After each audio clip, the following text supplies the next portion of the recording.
monthly, and they take care of these problems. You got it. Well, I don't make my. We're live, Ron, by the way. So you guys hooked up to your channel? Yeah, it says the channel. It says up here. What is it? You are live. Only $300 a month or something? No, it's less than that. Less than the $150 a month? What is it? No, it's a couple $100 a year. Couple $100? No, for year. us, for what's her name? That's for tech security. Yeah, tech security. Yeah. All that stuff. Yeah. I need to get into it. But are you live on your channel? Yep, I'm live. Okay, guys, we are live in charge. Let me just do some real fast maintenance. Been rough for all of us. A lot of issues, trials for all of us. So you guys know now that they deleted my WordPress. Let me just show them that. We're going to let you take it away. My WordPress. So I started a new blog. Where do I go to find it? Okay, hold on. Okay, folks, this was my blog. Can you see? Yeah. No. It's gone. Why? Wake up, she's gone. Make sure that you have to go to the right thumbnail. Hold on. Yep. See, answeringislamblog.wordpress.com is no longer available. Ha, ha, ha! Hold on, brother. Let me just tell them what happened, because this happened last night. Right after I finished the stream, about 15 minutes later, I got a notification. So, guys, it's gone. It says this lie: your site has been suspended from WordPress.com for violating the terms of service. I don't know how. If you believe this was done in error, which it was, I sent several emails, no response. It's gone. It's gone. It's gone. Can we see him? Now, here's my new blog. I just set it up. I had to buy domain names. It's on Wix, but I misspelled my URL. It's supposed to be THEO, but it's THE, because, I'm illiterate like Muhammad. Just wanted them to know that. Now, before I do that, let me share some links here. Rumble, make Rumble great again. Okay, guys. Good to have the Shabbat duo, father and son. It's been a long time coming. The last time you were on my channel was what, a year ago? I think it was like 2 years ago or something. That's 2 years ago. You're talking about, you had a book that you made available for everyone for free if they emailed you. Yes. Yeah, I still got to do some final touch-ups on it. That's right. But anybody who wants it, I can gather their email and send it to them. So we're going to be giving out their email in a minute. Now, Theodore has a YouTube channel. I mentioned it several times, so let's go to his channel. Let me show you what his channel is. He's now live streaming it there as well. Mm-hmm. Yeah, we got people watching. Yes, right. We got it. That's here. And so as everyone can see, you're really onto this modern issue between Israel and Palestine. So here it is, guys. I will be putting this in the description box. Let me just share it on, because we're also streaming on Rumble. And he's now live streaming there. That's why it says he's live. We're also streaming. So there you go. See, that's him. That's on his channel. So, guys, if you want to go there, go hit like. You can watch it from, it doesn't matter where you watch it. Just go there at least. Subscribe. Hit the like button. So today, we're going to talk about Israel, Palestine, the Bible, church history, you name it. Now, you guys need to share any links like slides or anything, or no? No. And I hope you could also interact with us, try to shoot our... I don't know if I can, man. Please do. I'll do what I can, but Waleed has been held these 2 weeks, and last night I've been spending like 2-3 hours trying to recover the 2,000 articles that I lost. 2,000. I've been there. Been there a lot worse than your situation. I know. Maybe we talk about it. Yeah. I am yet to see an effective approach that deals with the question of Christian Zionism. Yeah. This is something that I think both me and you fell into that trap at one point in time in our life as a result of living in the United States. But this is not only a theological point of view. This is a matter that deals with biblical prophecies. And the idea that way that it works is by either chapter isolation, verse isolation, or word isolation. You know, if you look at Romans 9:6, it says, not all Israel who are descended from Israel. Question, what is this talking about? It's obviously the church. Not all Israel are descendants from Israel. So if we ask the question, how does St. Paul define the church in this phrase? There's only one way to go: Israel. There's no other way to define the church. Yep. And so the way Christian Zionism works is that it mentally deletes not from not all Israel are descendants of Israel, where only the genetic descendants of Israel becomes the only Israel. What happens to the other Israel who are the true spiritual descendants? They are no longer in existence in the Old Testament. In fact, the way to combat Christian Zionism is to ask anyone who adheres to this theology a question. Show me the church in the Old Testament. What they will begin to do is to share messianic prophecies galore, which we find in the Old Testament, over 300 prophecies about the Messiah. That's when you stop them and say, I am not talking about messianic prophecies. I am talking about the church in these biblical prophecies. If you can't find the church in these biblical prophecies, then you have no part in it. That means you are not part of the church. So that creates a major domino effect. If the church is not in any of these prophecies, there will be no longer any use for phrases like, I will build my church. Where is it? How can Christ make an established church without having a foundation in the prophets? It becomes an impossible task. But the domino effect goes further, because taking the word not out from not all Israel are descendants of Israel is the same trick of one serpent who told the woman, did God say really not to eat of the fruit? So, in other words, even the Almighty becomes a different God, where God is not author of confusion, but he is the author of peace. He no longer becomes the author of peace, but becomes the author of confusion.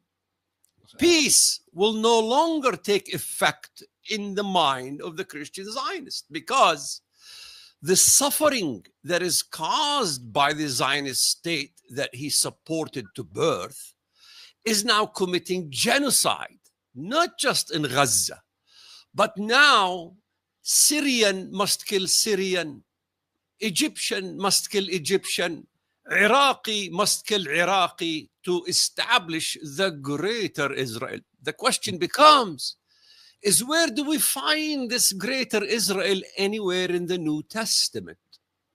The only great I find in the New Testament regarding a land is in the Apocalypse, chapter 11, verse 8. The great city, Sodom and Egypt, where also their Lord was crucified. Walid, yes, you jumped ahead, brother. I've been waiting for you to. I wanted to. You backtrack, brother. I know you're excited to get into the material. Backtrack so people know your background. You went right into the material. I know you're excited. By the way, Theodore, I'm not politically correct, so you got some trolls in your comments. So if I cuss out their mothers, don't take it personally. No, I don't care. Because you have someone who's called improve because he wants to improve his mother's status from being a Shia I got rid of him. Yeah, Shia prostitute to become a Sunni prostitute. So, but Walid, before we jump in, backtrack, because you're Palestinian. Okay.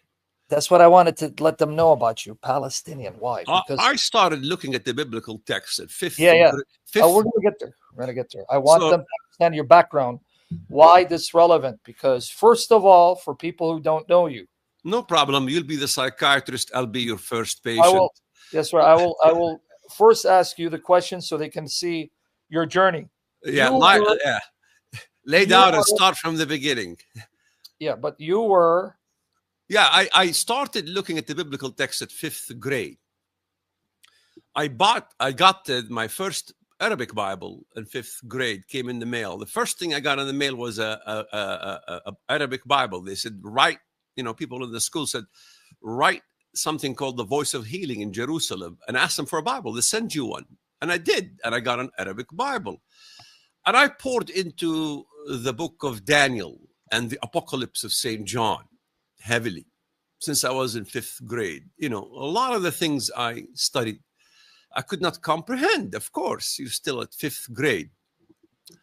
And I recall those days I grew up to high school and I wanted to thwart the peace talks between Egypt and Israel. And then I got involved with a terrorist organization and I got a bomb and I planted it to destroy the peace talks between Israel and Egypt at the time. And it exploded in Bethlehem. CNN, of course, made a whole thing about it that they could never find a bombing that happened at Manger Square where Christ was born. The idea was blow up a bomb at Manger Square right around Christmas, a couple days before Christmas. And there's people from all over the world. And so CNN later on did a whole story on it, claiming that there was never a bombing in Manger Square until we pulled the archives. The bombing that I planted in Manger Square was all over the media. New York Times, Washington Post, the whole world talked about it. In fact, I dare anybody to question that thing. I could show them even old articles from the archives. Bomb explodes at Manger Square. So I came to the United States at 33 years. I started looking at the scripture again, and I wanted to join a church. I left Islam. That's when I met you. I left Islam and joined a Baptist church. Of course, Sunday school. I was so excited about the Bible and all these things. I wanted to learn more. So you end up in Sunday school where they equate Israel with the state of Israel. So I said, wow, this has been my problem all these years. So the state of Israel must be God's thing. And so you begin to support the state of Israel. And then I became a public figure. I went all over the world, authored several books. I remember you, and I think we began the first blog in the world. It was called Answering Islam. Of course, I was more bent on being towards, being pro-Israel in those days. That's right. Until the day Theodore began to look a lot heavily into history. When you look into history, you begin to recognize and realize the Apostolic Succession Church was definitely a different church than what we understood from the Baptists. A completely different theology, completely different way of looking at history, at looking at the text, at looking at the allegoric way of interpreting the scriptures, where, it's in the prophets, God says, I speak in parables. This is, by the way, he doesn't say through the prophets, I said parables. Rather, he says, through the prophets, I speak in parables. So the parabolic language of the text in the Bible and the prophets is designed in a way where if you, as a Baptist Christian or evangelical Christian, begin to read it in this hyper-literalist mode, will end up gaining an optical illusion, a complete opposite of this message. For example, you take a look at Apocalypse 11 and take a rod as a reed and measure the temple of God. They will read this as there's going to be an architect with a measuring tape is about to measure the building of a Jewish temple. But that's not what the text is saying, because, for example, in Daniel, God says, Daniel explains the writing on the wall. God has measured thy kingdom. Did God send an architect to measure a place to rebuild Babylon? Or did he send a sword called Cyrus to end Babylon? So to measure is not understood literally. It is allegoric expression. For example, also in Zechariah chapter 2, measuring Jerusalem. They think, oh, wow, look, and they're going to rebuild Jerusalem, and a Zionist state. He's putting that Jerusalem he's talking about in Zechariah 2 in the land of the north. This is not in Judea, in the land of the south. This is in Europe. How do we know that? Jeremiah chapter 16, he talks about the diaspora of the Jews. After the destruction of the temple, God says in Jeremiah 16, I'm going to send you to a land your fathers did not know, in the land of the north. That was Europe.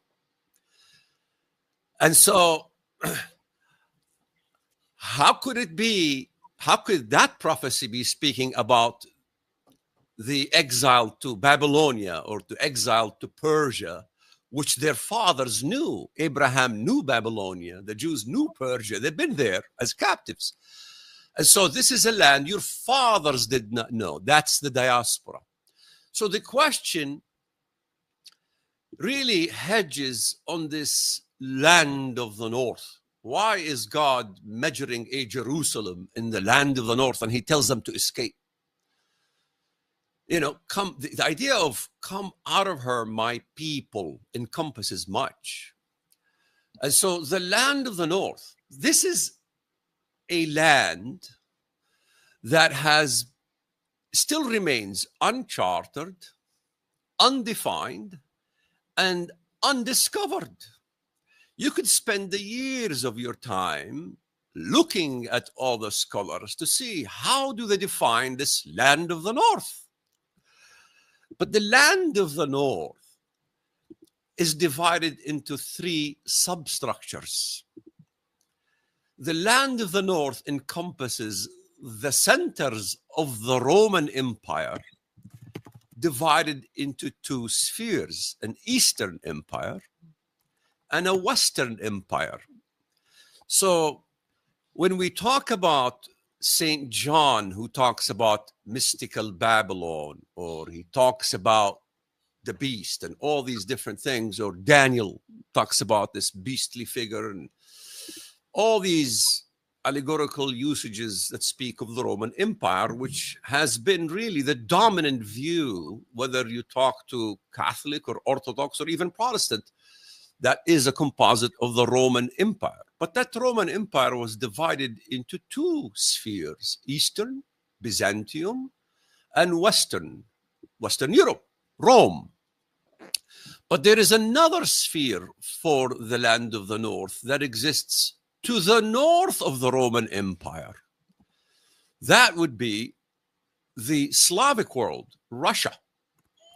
So unless somebody understands that the land of the north is broken into these three spheres, attempting to understand these biblical prophecies will be a useless project. The other issue that needs to be clarified when we study these prophecies is Mystery Babylon the Great, the mother of harlots. Mystical Babylon the Great is composed of three. No matter how much time you spend looking at the text where Babylon is mentioned, you have three that are in this mystical Babylon. In fact, St. John divides it in that earthquake into three parts. The first part of mystical Babylon is Jerusalem, the Zionist world order, called the mother of harlots. And then the second one is Arabia. In fact, When we look at, let's say, Apocalypse 14, Babylon is fallen, is fallen. There's two fallens. The only place in the entire Bible where you find Babylon is fallen is in Isaiah chapter 21. And what do you find in Isaiah 21? Isaiah laments. He calls this Babylon as my people. My people are under the threshing floor. I tell you what I heard from the Lord Almighty. And then he weeps and he's in agony to see the Jews being called Babylon and are threshed under the floor. And also in that same prophecy, the burden against Arabia. Arabia becomes another Babylon that is in the southern hemisphere. So the southern hemisphere has two Babylons. The northern hemisphere, Western Europe, is daughter Babylon. And so those three composite three Babylons, and the land of the north composites three powers, two of which are unholy. Eastern Roman Empire has been given to the Turks, who adhere to the religion of Arabia. That's a key. In fact, when we read the Psalms, for example, Psalm 120, verse 5, the lamenter laments and he says, though I sojourn in Meshach, I dwell in the tents of Qidar. The Western scholar looks at tents of Qidar, Arabia, and he thinks these are tents made of camel hair. But tents, parabolically, are tabernacles. In fact, if you look at Genesis, Japheth dwells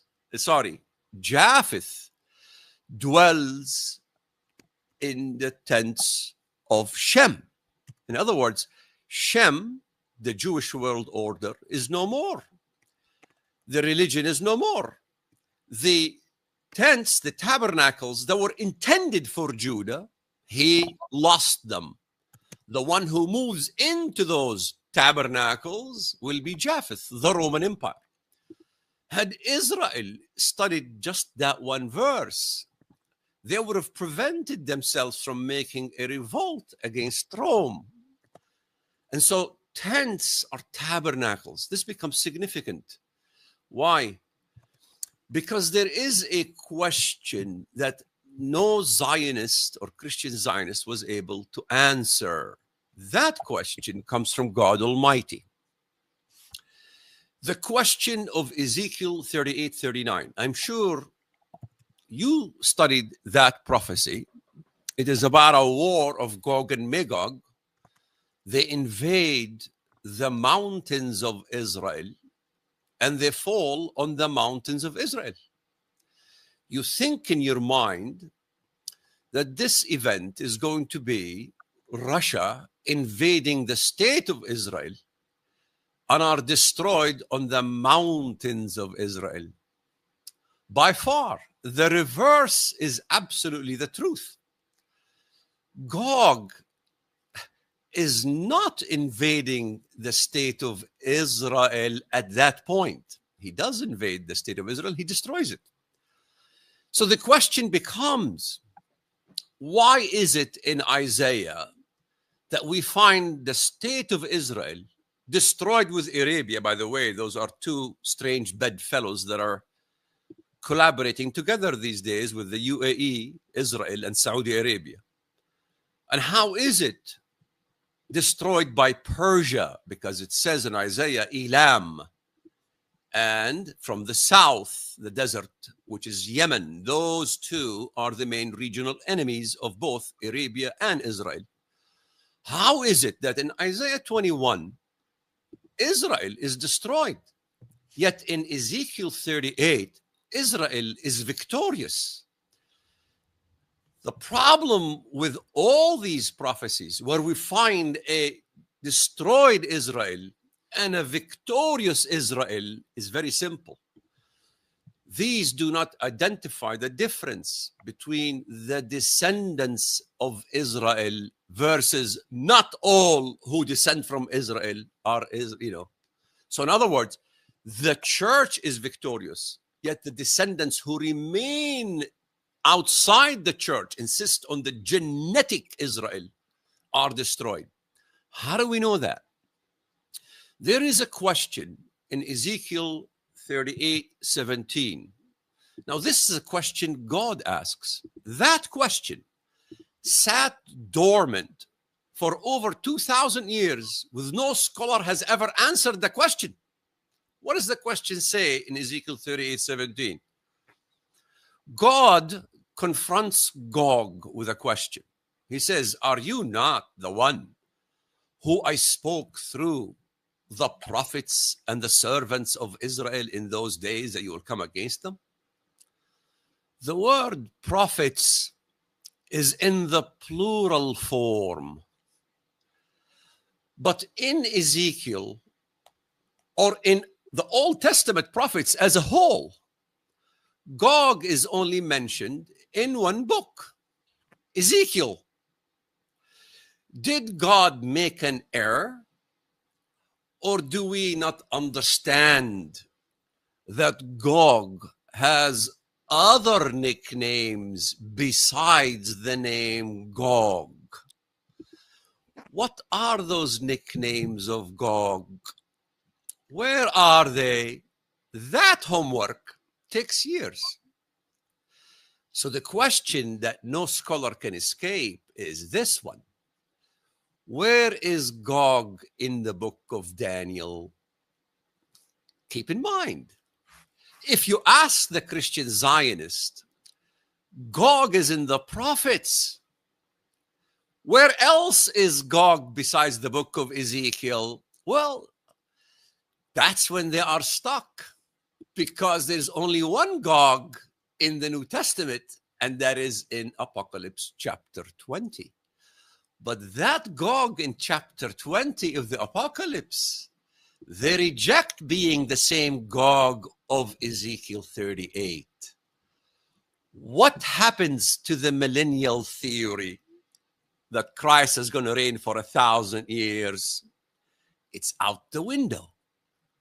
In other words, we no longer, as apostolic succession Christians, have to argue that, hey, wait a minute, the church long time ago, made the millennial theory as a heresy.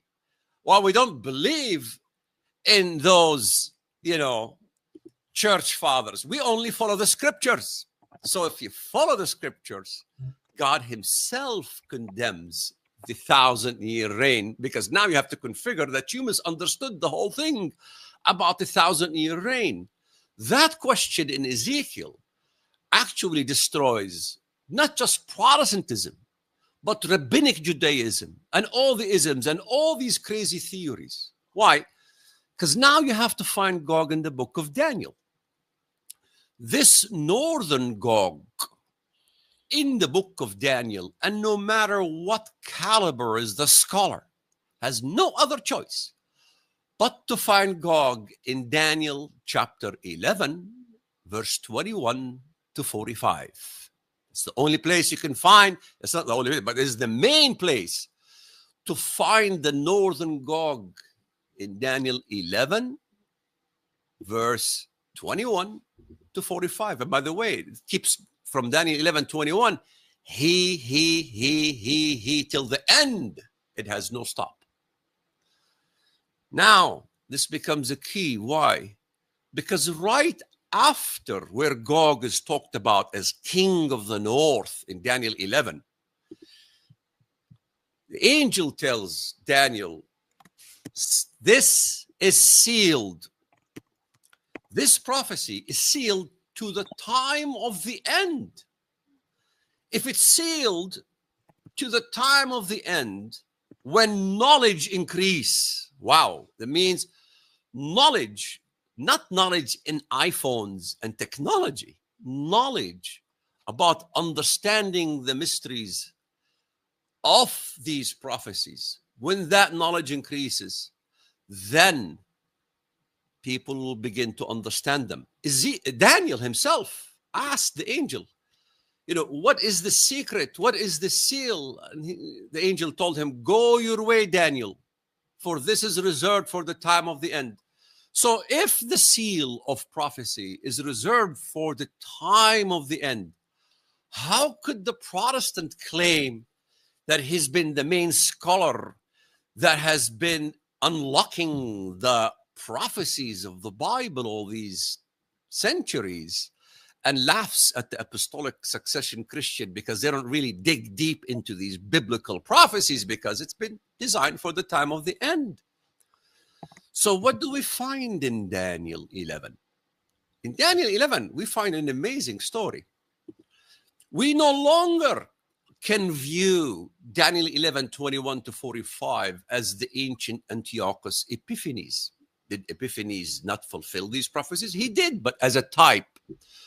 The Epiphanes ruled from Syria, not the same landmass as his father Antiochus III ruled, which encompassed big parts of Anatolia. Don't forget, Ezekiel 38 says that Gog, he is the chief prince of Meshech and Tubal. And by the way, it doesn't even matter if you want to say chief prince of Rosh, Meshech, and Tubal. I'll explain that in a minute. Meshech and Tubal, they say, is Moscow and Tobolsk in Russia. It's a joke. It's crazy. Meshech and Tubal is Mushki and Tabalani in Asia Minor, Turkey. Ezekiel contemporaneously used a figure of his time, or before his time, was Gugu of Luddu, Gaigez of Lydia. Lydia is not in Russia. Lydia is in Asia Minor. And so this whole time, the scriptures is addressing the eastern flank of the Roman Empire.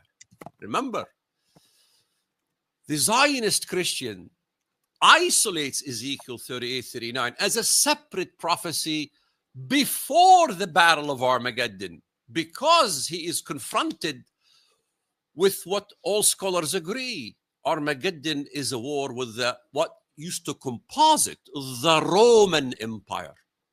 And so now this Roman Empire is the Eastern Roman Empire. Why is God focused so much on the East more than the West? That's the whole subject to itself. So now we track for the first time in history and begin to understand that from his base must be Meshech and Tubal. When Daniel says from his base or his estate, he will honor a God of fortresses, a God who his fathers did not know. It's a singular God. Wow, Islam. So he is chief prince of Meshech. Though I sojourn in Meshech, I dwell in the tents of Qidar. Now we know that Arabia's religion has conquered Byzantium. And now we know where the focus is. Now we come to many things, many things. Daniel in 11:41, this king of the north, Gog, conquers the beautiful land. No scholar disagrees. The beautiful land is Judea, Israel. The state of Israel is conquered. Keep in mind, in our mind, we think, wait a minute here, Waleed. Doesn't Gog fall on the mountains of Israel? Mountains is not hills. Mountain is a nation. Mountains of Israel are several nations to the north of Gog. How do we know that? It's to the north of Byzantium. How do we know that? Because by the time this northern Gog completes his expeditions in the south from 1121 to 1143, he conquers Israel in 1141. Keep in mind, that chapter in Daniel is the only place in the entire Bible that gives us the sequence of events in sequential order. And then the seal is set. In 1141, Israel is destroyed. So now we know Iran and Turkey destroy Israel. How then does he fall in the mountains of Israel if he continues? In 1142 and 43, where he combats Egypt, begins to conquer the Middle East, and then he enters into Libya. He doesn't conquer Libya, North Africa. They accept him. But wait a minute, this Kush and Fut, Sudan and North Africa, those are in his coalition in Ezekiel 38. That coalition cannot happen until after Israel is conquered in 1141. Now, after his southern expeditions in the south, remember, he's in Turkey, Lydia, he's going to the south, the Levant, northern Iraq. Turkey begins to take over the Middle East, and in the process it conquers Israel, and Israel is no more. So now Gog comes from your place. It says very clearly, when it comes to the story of Gog and Magog, God left no stone unturned. He made sure that we understand it. When Gog invades, you shall come from your place from the far north. Is he going south? No. You will go up, he says, north. Even in Ezekiel 38, he's going north. How do we know that? Because by the time he's done with his southern expedition, read it. You get to 1144 and 45. Gog gets bad news, horrifying news from his east and his north. East of Turkey is Armenia. North of Turkey, north of Byzantium, is what gave birth. Byzantium gave birth, the mother, to Russia, north of Byzantium. And he calls it the beautiful, the glorious holy mountain, the glorious holy kingdom to the north. So north of Byzantium is Georgia, the Slavic world. You get into Russia, you get to Crimea. That's where the bad, horrifying news comes from Gog. So what happens here? In other words, we begin to understand that the war, or Armageddon, is when the West fails to conquer Russia via Ukraine. And they try, they fail. Eventually, they will feed Turkey to Russia. So Turkey enters into bear territory, is consumed by the bear, and spat out to the southern parts of Turkey. And so now we know the bad, and then it says in the last verse in chapter 11 of Daniel, and he shall come to his end and no one will help him. That's when he comes to his end. So how does he fall in the mountains of Israel? He doesn't fall in the mountains of Israel. Byzantium, Armenia, all these regions, Russia, these are the mountains, the nations of Israel. God promised Abraham and Jacob to do what? To spawn nations of Israel. So these are not the 12 tribes. This is what Christ promised, to spawn, the whole thing. It's promised through Christ. So this is the spiritual birth of an Israel that these people restrict to genetic Israel. So this whole genetic Israel is really farce. So now we come to the issue of my land and how he restores his land. In Isaiah chapter 8, one of the names of Gog is the Assyrian. The Assyrian, he invades through your land, O Emmanuel. Who is the Emmanuel? Last I checked, who the Emmanuel is, Christ. So what is the land of Emmanuel? Is the lands of Christ only Judea? The lands of Christ encompasses much more than this minuscule microcosmic Zionist view. It encompasses the church, where the carpenter spread Christianity. So those lands are chiseled away slowly in history, where God says he will restore. Are we still on? Oh, okay, we're still on. Are we there? Yeah, you're there. Yeah, you're there. Go ahead. Yeah. So take a look, let's say, for example, at the shortest sermon Christ made. He went into a synagogue in Isaiah chapter 61. And he read the first verse and a half, and he says, this has been fulfilled in your hearing. What did he leave out? He left out the day of vengeance, and he left out to restore what has been destroyed throughout the generations. This is not talking about the destruction of Israel. This is not talking about the cataclysm in the ends of days, which is only 2-3 years. This is talking about the slow chiseling away of his kingdom here, of entire generations, generation after generation after generation. The Ottoman chiseled away what was the carpenter's land, his territory. He's going to restore all of this, is what he's talking about. Finally, we begin to discover the meek shall inherit the earth. He doesn't just inherit little minuscule Judea. Judea is part of his kingdom, no problem. The other thing we begin to discover is that you have no mention in the Old Testament anywhere where God commands Jews to enter this land without repentance. In fact, the idea of Jews entering this land without repentance has been prophesied, and God condemns it, and he destroys that state in several places in the scripture. And this is where it becomes confusing for the novice, because you read prophecies, it shows, let's say, Micah 5, God destroys the fortresses of Israel, and it looks like Israel is defeated.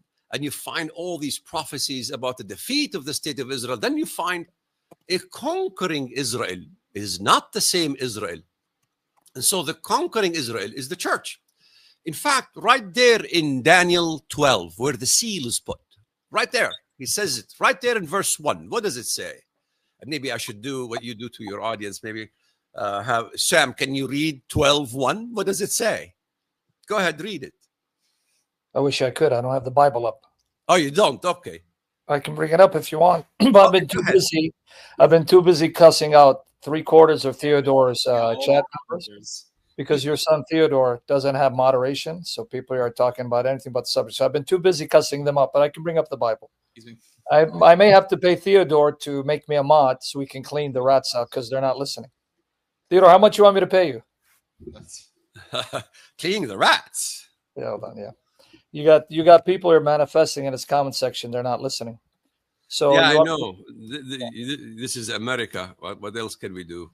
Well, you can do what the Zionists do. Shut down websites. Yeah. Okay, I have it in front of me. I can read it for you if you want. Okay, good. Okay.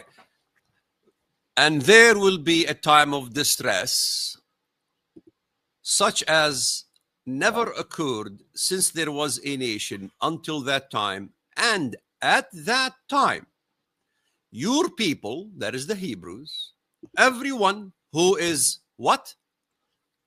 Found written in the book will escape. The only ones who will escape are the ones what? Found written in the book. Of the Hebrews whose names are not written in the book, what happens to them? They're destroyed. So it's very clear. There is another diaspora of the Jews. In fact, let's take some of these favorite prophecies the Christian Zionists use to claim that God is going to establish a state of Israel. It's not by God's command. This is by man's effort God rejects. Let's take a look at Isaiah 37, 31, 32, and I'm going to read it. and the remnant that is escaped. The what? Remnant. What happened to the rest? The remnant that is escaped of the house of who? Judah shall again take root downwards. He flees south, but it doesn't do well for him. It bear fruit. In other words, it will only bear fruit, spiritual fruit that is, upward, north. For out of Jerusalem, a remnant will go. Out of Jerusalem, a remnant Jews will escape. And out of Mount Zion, survivors. Oh, wow. So out of Jerusalem, some Hebrews, decent Jews, because me and you know there are many decent Jews that me and you even speak to. Not all Jews are bad.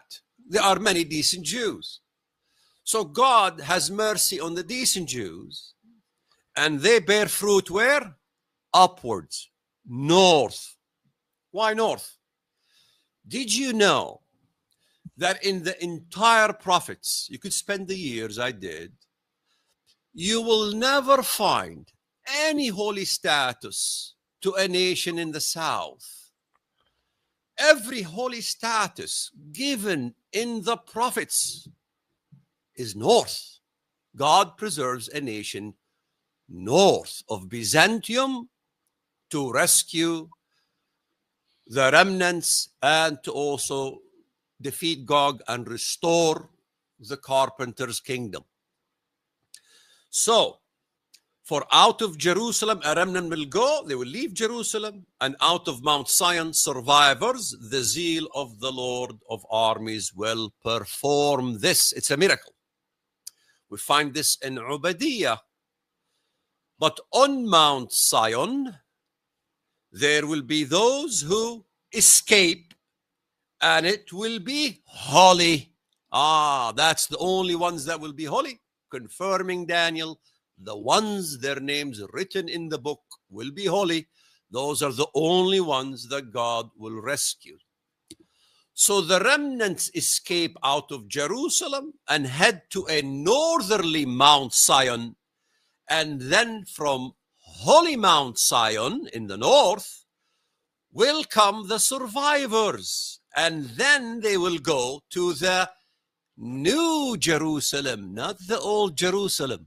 Nowhere in the prophets does this homecoming of the repentant Jews is in old Jerusalem, where you have falafel stands and hummus stands. This New Jerusalem, no man can fathom. If I can tell you that the New Jerusalem has hummus and falafel, I must have fathomed that Jerusalem. So it is impossible to argue that this Jerusalem they're talking about is that old city of Jerusalem as it stands. How God is going to orchestrate a different Jerusalem, do I have the answer? Do you, Sam Shamoun, have the answer? When God himself says, no eye has seen, no ear has heard, neither has it entered the heart of man what God has prepared for the ones who love him. So this is a Jerusalem no man fathoms. Okay. So the Zionists, to make their outlandish claims, must view the text microcosmically, where a mount or a mountain is not, should not be looked at as a little hill. It's a nation, a kingdom, a power. Is all the survivors of Israel going to huddle over a little hill called Mount Zion? Are you kidding me? What is this? What's what? This guy here. That's just an ad. Can you- Bible Gateway? That's from Shamoun's So page. he's distracting you too, huh, Walid? Theodore, Yeah, I know. Walid, we'll pay you for moderation, dude. You just So- said that. Astaghfirullah. So this is in northern Zion. And by the way, it's not Zion, it's Sion. Zion is a Germanic way But if you look at the text, it's Sion, come from Saun. That's a whole different topic. Ya bint Saun. If I tell you Ya bint Saun, you know what that means, the virgin. So Mount Sion is looking at the church that remained virgin, that did not commit prostitution, that remained steadfast till the end. This is the story of Joseph, by the way. So the escape to this northerly Mount Sion where they convert, it says right there in the Psalm, Psalm 48, the daughters of Judah will praise God during those judgments. Where are the daughters of Judah hanging out during those judgments on Zionist Israel? They're hanging out in Russia. How do we know that? Because the seal in Daniel disclosed it.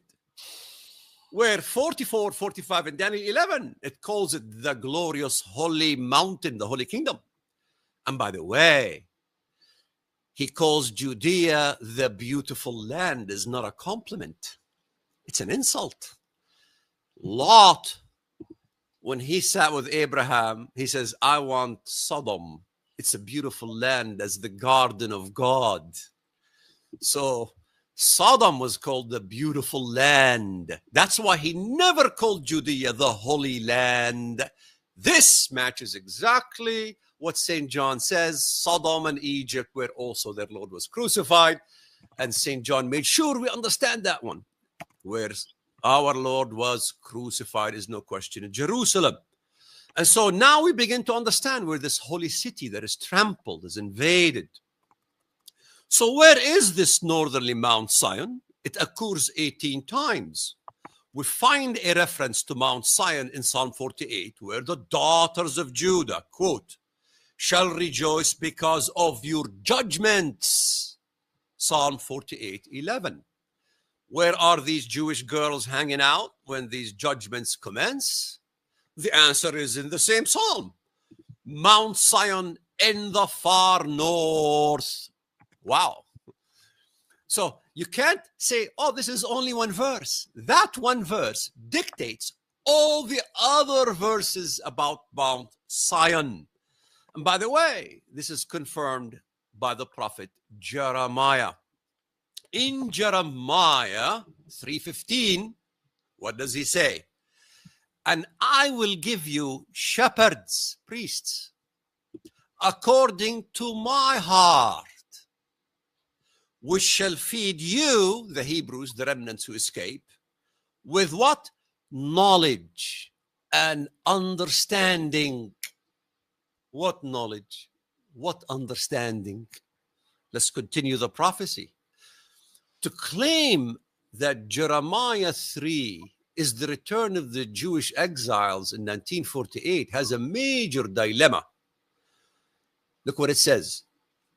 In those days, the house of Judah will walk with the house of Israel, and they will come together from the land of the north to the land I gave to your fathers as an inheritance. When will this happen? In those days. Is this 1948? How could that be? Because the prophecy says, at that time, they shall call Jerusalem the falafel stands? No, the throne of the Lord. That's the new Jerusalem. And all nations shall be gathered unto it, to the name of the Lord, to Jerusalem. Neither shall they walk anymore after the imagination of their evil heart. They will never make a state again the way they did. They'll never do all the stuff they did. They never do all the killing they did. But this happens at that time. The repentance happens before they enter the promised land. Here as well, we have, Israel and Judah. And so now Judah and Israel becomes one stick. Now we come to the story of Joseph and Where is Walid, 1 second, brother. yes? Theodore, if your comments are out of control, I'm going to discontinue the stream on your YouTube because it's ridiculous. They're cussing people out, insulting people. So I'm going to give 5 minutes. If you don't have any moderation, I'm going to remove it. And I'm just going to let it stream here, and you can then download it later. Because you're letting people go amok, mock, swear. Yeah. And no one's listening to Walid except my channel they are, because in my channel I block people. So they're listening to Walid, but on your stream, it's chaos, man. So I don't know if you want them to learn. You got to get moderation, brother. He's right. All right. So do something. All right. Because Boxer here is upset that his mother is still doing muta with the Shia, pimping her. Yeah, I don't like to even read those comments. They just ramble on. Nobody wants to learn anything. And no, Wally, that's why my channel, I got like 20,000 mods. We get rid of rats. Only those who want to learn. And my channel, they're loving what you're saying. But on his channel, it's nothing but trolls and scum, just attacking and mocking and ridiculing. How do you get rid of them? You got to have a mod to block. They almost called one sister, one Muslim bastard wanted to call her the cunt word. Okay, yeah. Let me see here. So you gotta do something, brother, because I'm gonna have to delete it because you can then upload it later. Yeah, you're right. Like here, like this guy Ricky, because he's upset when his mother hit on me. He said, "I'm not Muslim, I'm not Shia. I don't prostitute women," because he wanted me to be his daddy. So anyway, notice how they all shut up. Yeah, see, because they know I'm serious. That's how I run the show. I don't let them bark. So are you gonna get a mod, brother? Because you even had some... I moderate my own comments though. I don't have any mods. Okay, well you got to block them. You're on the phone. Look and block because you had 2 Jews guys blaspheming Jesus, calling him JC and cussing him out. And I'm sitting there waiting to see if you're going to say something. I've never seen this Jewish guy before. Yeah, there was a Badunaka and some other bastard. Anyway, I think it's Muslim. Sorry, I don't want to cut you off. If you go on my channel, they're all listening to you and they're loving it, even on Rumble. His name is Banduk.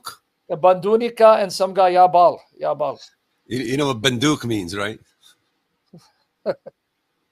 Well, you know. So anyway. Go ahead. Now continue. So in Jeremiah 3, he gives you the right formula. He gives you the sequence of events, how Judah, basically the remnant Jews, escape Zionist Israel and how they finally come to the New Jerusalem. And so we find much more than this. Even if you take, let's say, chapter 36, where it says, I will give you a new heart and put new spirit in you. I will remove from you your heart of stone and give you a heart of flesh. All this is talking about the redemption of remnant Jews. This is all these events about the homecoming cannot happen unless the Jews, the remnant Jews, repent first. So this did not occur in 1948 or during Perestroika or in 1967. None of these prophecies fit the formula the Zionists paint. We have 36, Son of man, when the house of Israel was living on their own land, they defiled it by their ways and their deeds. Their way before me was like the uncleanliness of a woman in her impurity. Therefore, I poured out my wrath on them for the blood which they had shed. Blood? Who's shedding blood? Obviously, it's talking about the blood they're shedding even today.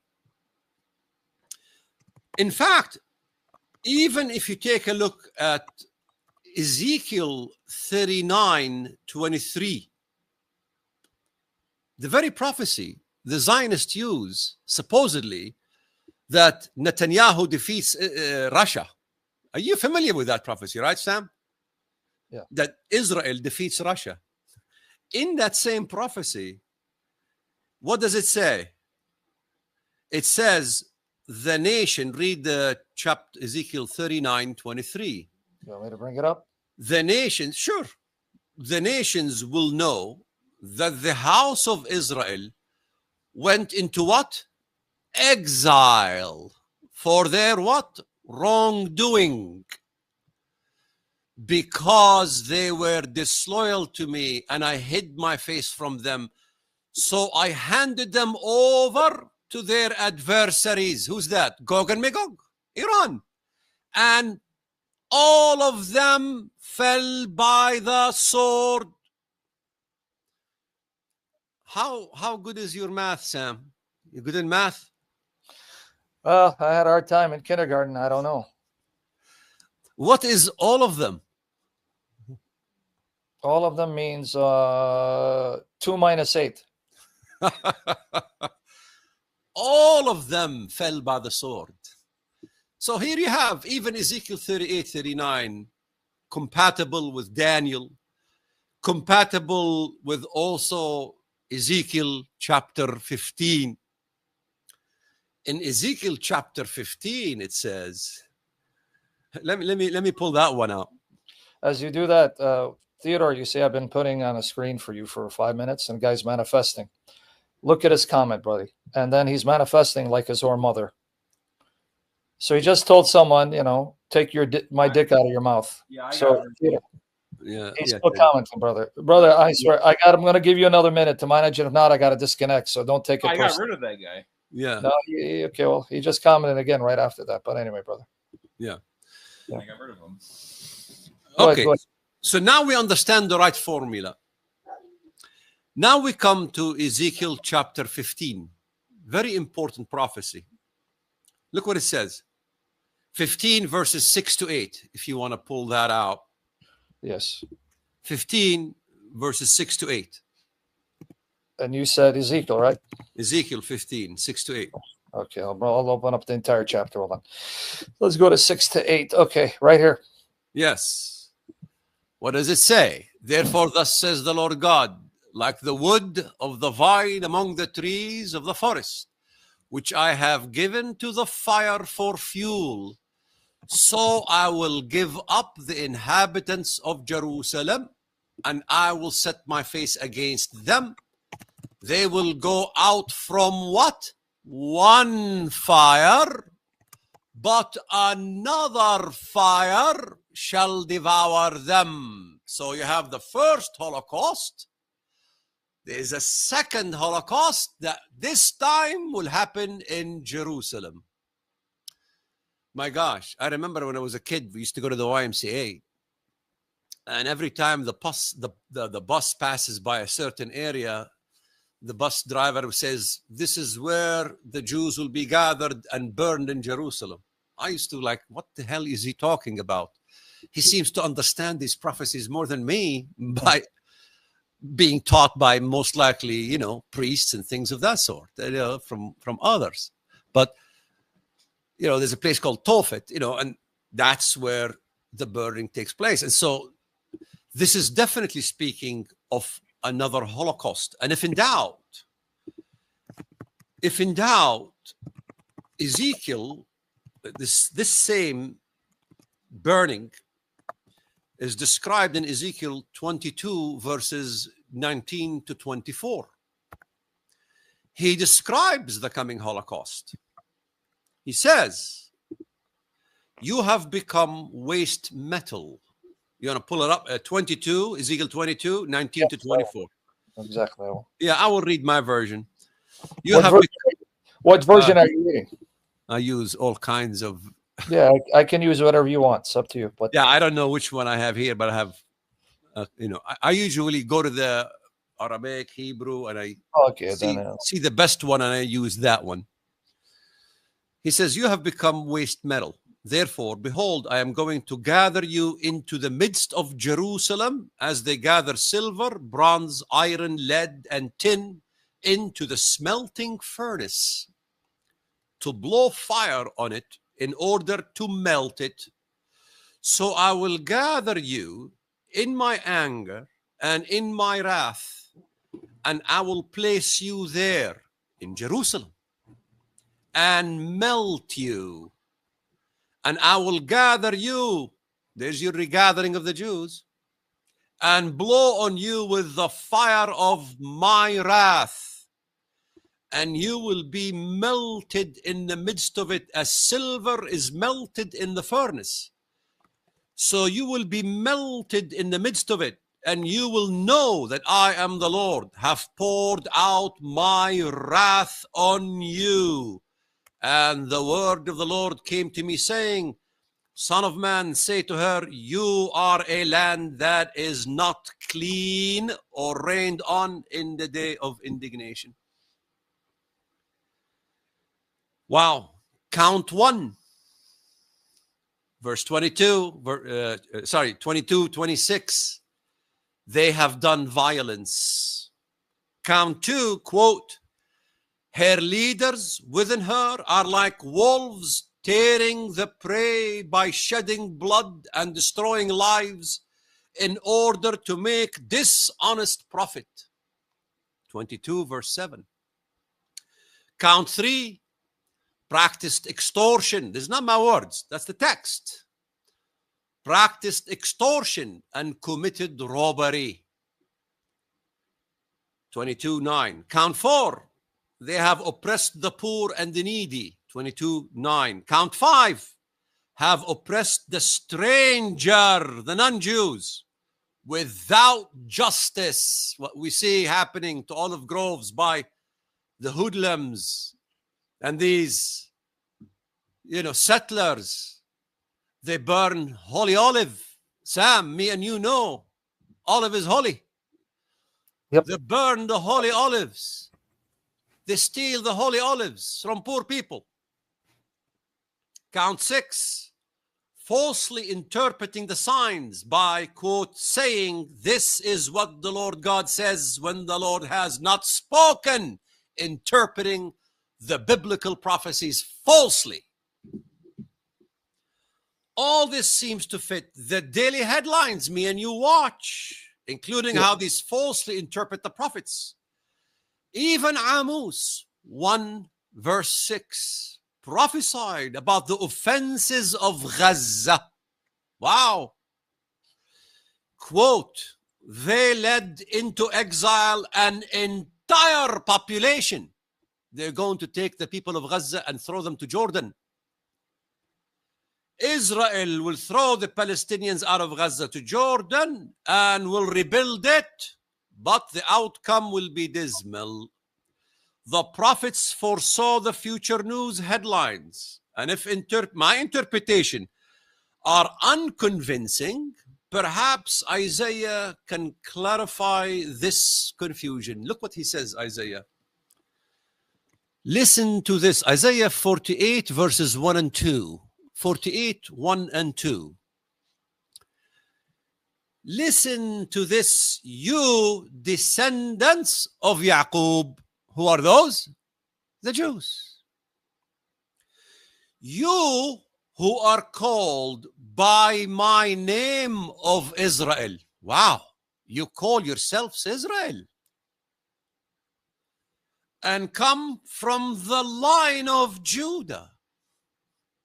You call yourselves Israel, yet you're from Judah. Okay? You who take oaths in the name of the Lord and invoke the God of Israel, but not in truth or righteousness. You who call yourselves citizens of the holy city and claim to rely on the God of Israel. Me and you don't have to refute Christian Zionism. Just read the text. You have neither heard nor understood. My gosh. Isaiah 48 verse 8. Verse 9 says, for my own name's sake, I delay my wrath. For the sake of my praise, I hold it back from you, so as not to destroy you completely. That means he takes a remnant and the rest are destroyed. It is not a complete destruction. I don't understand the Christian Zionists. They keep thinking that apostolic succession Christians believe in there is no redemption of remnant Judah. We all believe and we all know there is a redemption of remnant Judah to the church.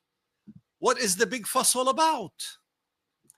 Notice carefully, Sam.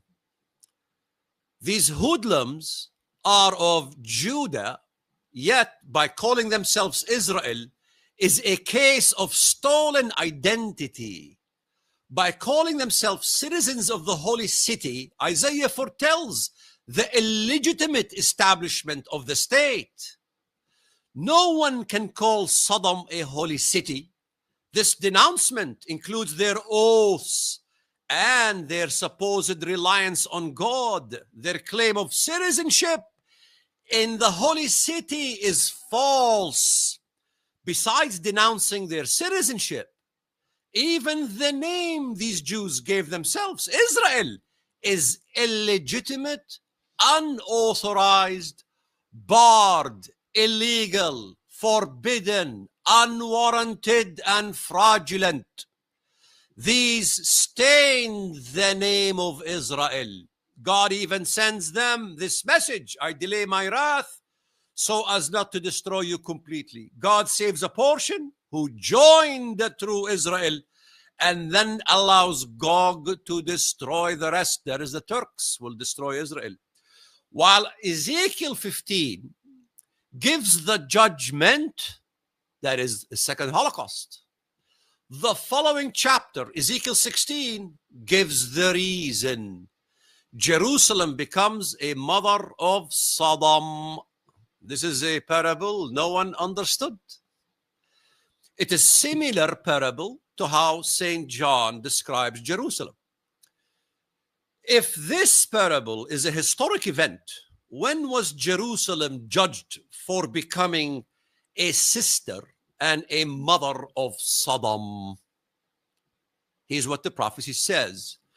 Ezekiel 16, verse 2. Son of man, make known to Jerusalem her what? Abominations.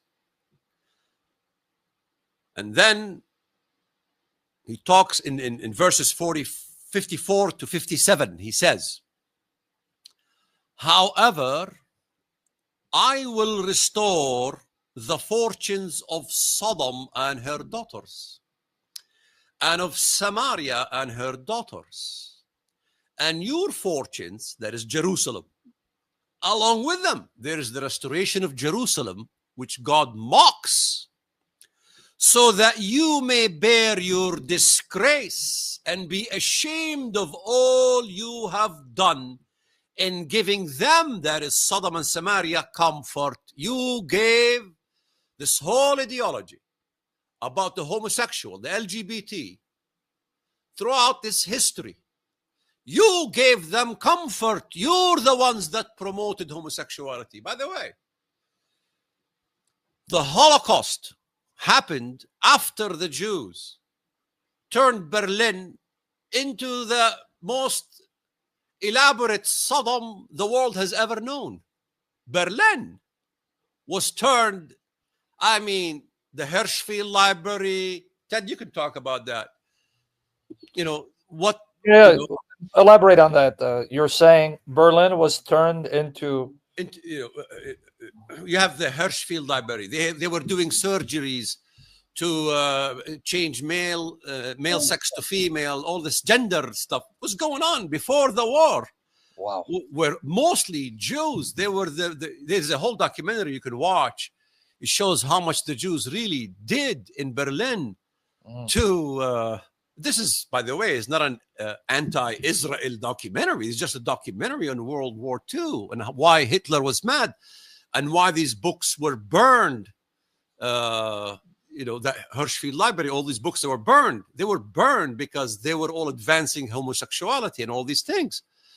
So one can argue and say not everything Hitler did was wrong. That doesn't mean we support Hitler, or do we support the Holocaust. This is not up to us. God, he appoints the destiny of man. But nevertheless, this is a phenomena that has been advanced by mostly the Jews. Even in the United States, they take the realm of advancing homosexuality from the United States to the rest of the world. I mean, St. John, he invested much, and Isaiah invested much, talking about the harlot's sexual immorality. Isaiah chapter 3, He says the looks on their faces, they parade their sin like Sodom does, and they do not even try to hide it. They what? Parade their sin like Sodom does, and they do not even try to hide it. It's in the open. Isaiah was speaking the headlines that we read in the newspapers, the gay parades. Yeah. And so how the question to the Christian Zionist is, here we have a dichotomy between the holy city in Apocalypse 11 in verse 2, the holy city is trampled. In verse 8, the great city is Sodom and Egypt, where also their Lord was crucified. Now here in this prophecy, he says that Jerusalem gave Sodom comfort. So, and then he says, this Samaria and this Sodom is given to Jerusalem, so Jerusalem becomes their mother. So you have to have a restoration of a Sodom. There is not ancient Sodom. There is a Sodom elsewhere. Let's say the United States of Sodom. You have a restoration of a Samaria. Is not ancient Samaria. This is Christendom fell into syncretism, which we see the Pope with Pachamama and things of that sort. And so you have a syncretistic ideology with the LGBT as combined, as Christendom falls into the same sin of Samaria and the same sin of Sodom. And he says, I will give them, Sodom and Samaria, to you as daughters. Wow. Therefore, there you have it. The mother of harlots. Christendom becomes the harlots. She is a mother of several harlots. We talk about the mother. We always argue which one is the mother of harlots, but we ignore the harlots or the daughters.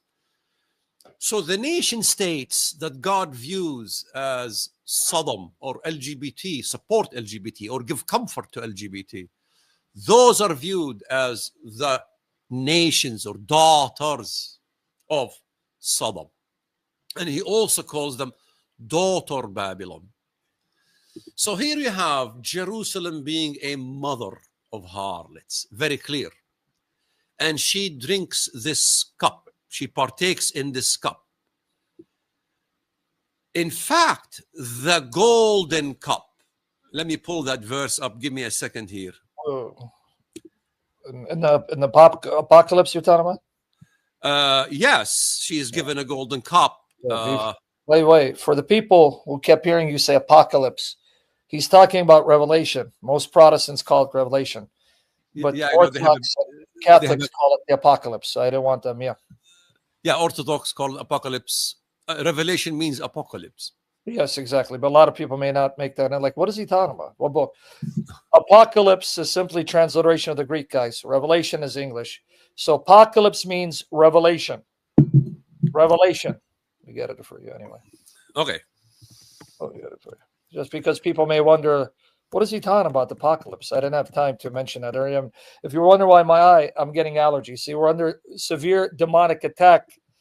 Waleed, your show brought a lot of demons to attack us. Revelation 17, mister. Yes. Or Revelation apocalypse. Apocalypse. Yes. Okay. In Revelation 17, verse 4, this mother of harlots, she holds a cup in her hand, a golden cup full of abominations and the unclean things of her sexual immorality. It's very clear. Sexual immorality. It's not just spiritual immorality, but it's sexual immorality. So in the entire Old Testament, by the way, there's only one place where this golden cup exists. Where does it exist? In Jeremiah 51. Yeah, exactly. Verses 5 and 7. Look what it says. So if in doubt that this is speaking of the state of Israel, then you must tell us, what is Jeremiah 51, 5 to 7 talking about? Look what it says. For Israel is not forsaken, nor Judah by his God. God is not going to forsake all of Israel and all of Judah.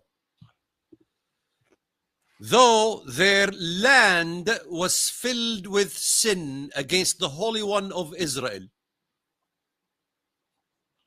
Whose land is filled with sin? No Christian Zionist can escape that one. No matter what you argue, no matter how you want to slice and dice this prophecy, you must answer a question. Whose land here is filled with sin? There's only two choices, Judah and Israel. And what does he say? Flee from the midst of Babylon. He calls it Babylon. And everyone save his life. Do not be cut off in her iniquity, for this is the time of the Lord's vengeance. That's the verse Jesus left out in his shortest sermon at the Nazareth Synagogue to fulfill in the next second coming.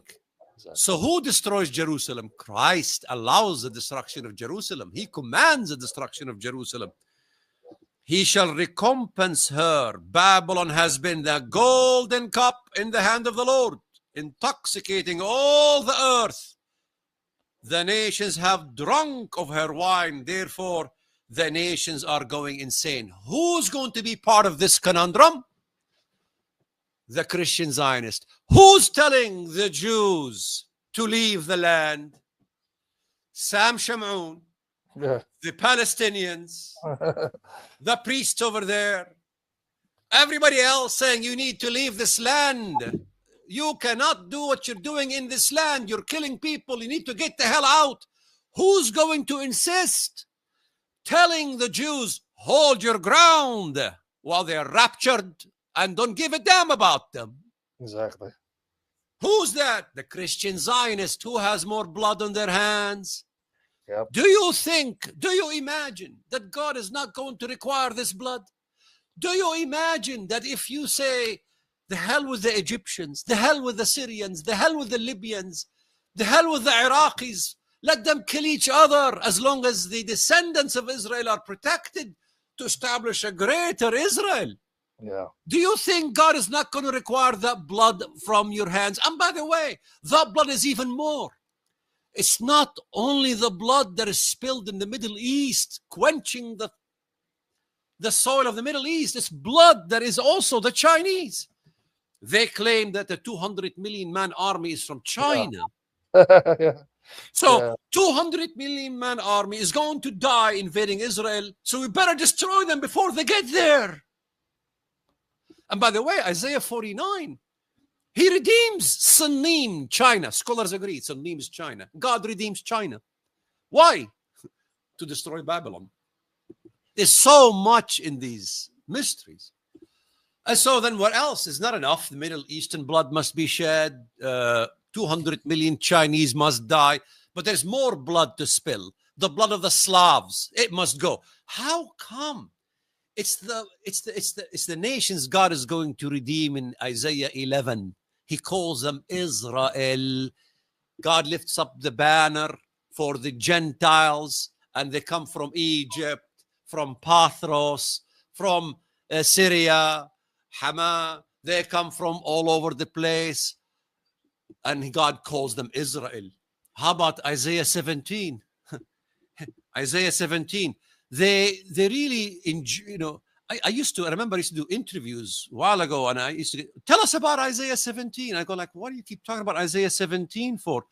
Isn't that the destruction of Damascus? Damascus will be destroyed. Let's pull out that prophecy and read it in its context. It's right there on the screen. Okay.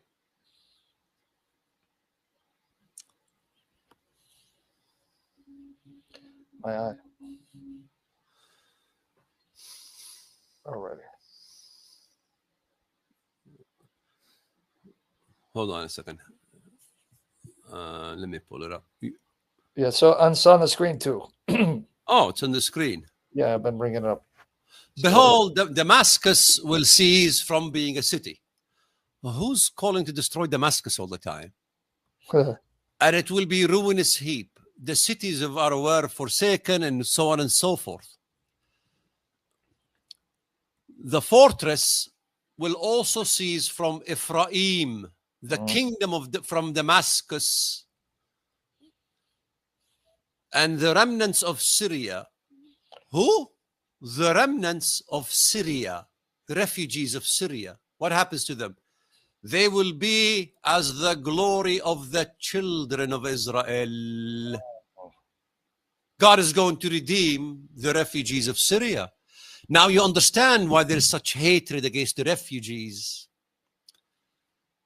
In that day it shall come to pass, what? That the glory of Yaqub will wane. The glory of who? Israel, yeah. The Jews will wane. And the fatness of his flesh grow lean. Oh, he's just going to run the treadmill and he's going to lose some weight? That's what I need to do. Sure. No, he's talking about a Holocaust, skin and bones. When did this happen? When did the refugees of Syria God redeems, and Aram God redeems, and Pathros and Egypt and all these countries God redeems? Is he just talking about the land of Israel? Is he just talking about Judea? He's talking about much bigger macrocosmic event. So there you go. His flesh will grow lean. It shall be as when the harvester gathers the grain and reaps the heads with his arm. It shall be as who gathers the head of grain in the valley of Rephaim. It goes on and so forth. So, you know, it's impossible to comprehend the prophecies. When you read them, you find things of that sort, and you go, God is going to give the victory to Netanyahu. There's a definite two Israels, a rejected Israel, destroyed in Ezekiel 39 itself, destroyed in Daniel 12, destroyed in Isaiah, destroyed in Ezekiel 15, destroyed in Micah 5, you know. And even when you go to the favorite prophecies, you know, in Zechariah, speaking about a different Jerusalem, you know, speaking about that the Jewish remnants will recognize God who is only in Jerusalem. What happened to their God in Tel Aviv, Haifa? Speaking about now they will recognize the heavenly Jerusalem and the God of the heavenly Jerusalem. So when we talk about Galatians 4, a dichotomy that St. Paul sets up between earthly Jerusalem and heavenly Jerusalem, our mother, that dichotomy carries into the Old Testament prophecies. You really cannot be a student of biblical prophecies and ignore Galatians 4 and ignore Romans 9:6. Not all Israel are who descended from Israel, and to claim this Nazistic way of looking at the scriptures. You become exactly as the Nazis when you start looking at genetics. There's no difference between what you see Jews doing and the Nazis, because they are now a special people because of their genetics and not because of the spirit. When the matters of the spirit are removed from the equation, to look at the matters of the genetics is what causes the bloodshed, and that bloodshed will be demanded of everyone who follows these bastards who teach this stuff. Yeah. It is evil teaching. It must be denounced. You know, this whole thing with Gaza began to wake me up. I began to take a look at what's happening. I go like, my people. I look at them. I go like, my gosh, children shot in the head. You know, Jewish soldier carrying rainbow flags in front of Gaza as they bomb Gaza. Is the Palestinians supporting the rainbow flag? No. Who brought the flags with the fags in? The Palestinians? The Palestinians did not bring the fags in. Exactly. Yes. Exactly. You know, I remember, you know, teenager, there was a Jewish, you know, homosexual. He used to come with his motorcycle, hang in the middle of the town there, and people started asking, what is this guy doing? He was soliciting young men. The whole town chased him out. What the hell are you doing? You go to the Palestinian area and you say, you know, there was a good, it was a Jew who was interviewing Palestinians versus Israelis. You can, Which one? you know, the Jew, he interviews Palestinians versus Israelis. Do you support homosexual agenda? Oh, yeah. Oh, hell no, you know. And they go to Israel. They all support the homosexual agenda. In fact, there was one study shows they estimate that 30% of Israeli Jews are bisexual. Oh, yeah, because they say these statistics look for homosexual, but bisexual is undermined. In other words, they're so depraved they go either way. But you know, I think that the surge, or the, how do I say it, just the over representation and the immensity of Sodom and Israel is due to a curse that began not too long after the crucifixion. And I've talked about this on your show before, but I'll bring it up again because it does pertain to the subject. 40 years after the crucifixion and the resurrection, there was something called the Roman-Judean War that broke out. The Judeans said, we're going to revolt, we're going to overthrow the Romans, we're going to establish a Jewish state. I guess you could say this is the beginning of Zionism in a way.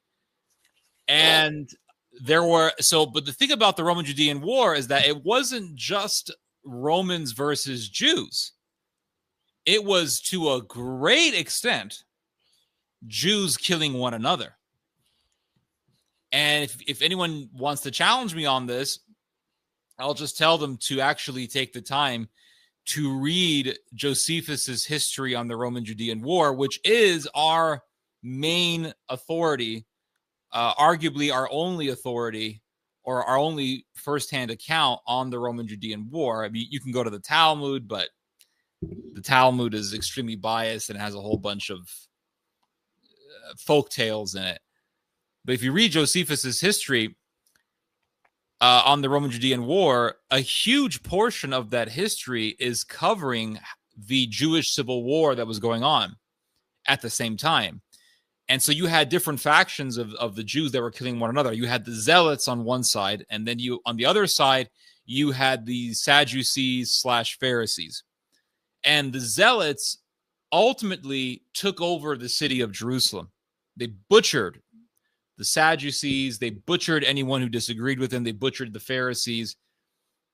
And Josephus tells us that when they took over the city of Jerusalem, all of a sudden, the Zealot faction, now this is the faction that called itself Zealots, meaning, according to Josephus, these were the people who were the biggest hardliners when it came to imposing the Torah.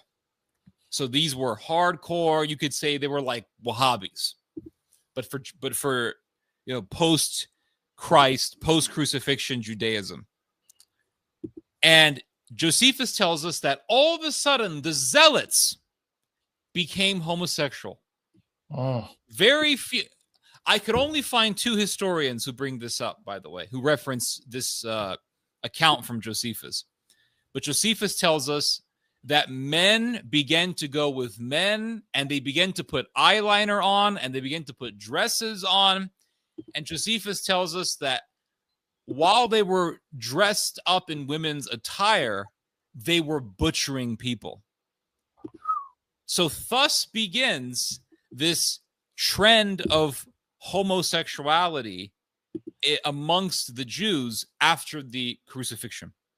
So there was a curse that happened. God gave them up. And remember what St. Paul says in Romans, in the first chapter of Romans. He says that men began to go with men and God gave them up. So when the crucifixion happened, I think God gave them a grace period of 40 years. And then after that 40-year period, you had this revolution. Sam he's there. You had this revolution. And I think the curse really got unleashed. And remember what Jesus says. he says that this generation is like a man who is possessed by one demon.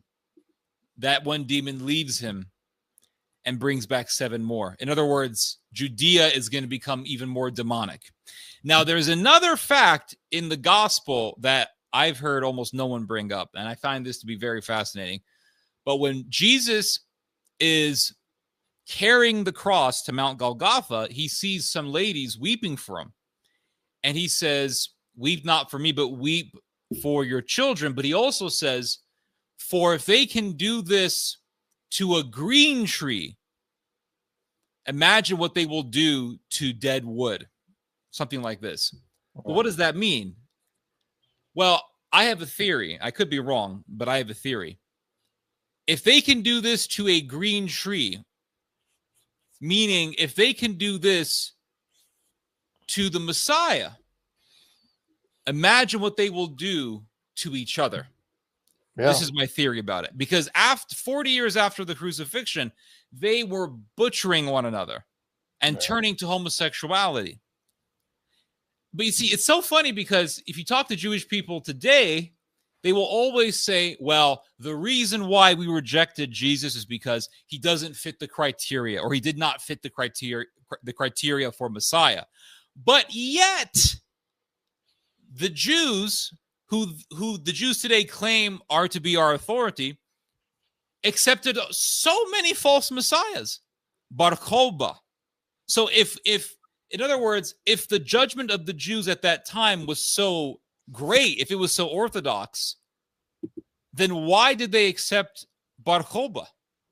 Apparently, their judgment and their discernment really wasn't that good. And by the way, that's the oldest. You know, how did they elect Bar Kokhba? Are you familiar with the story, Sam?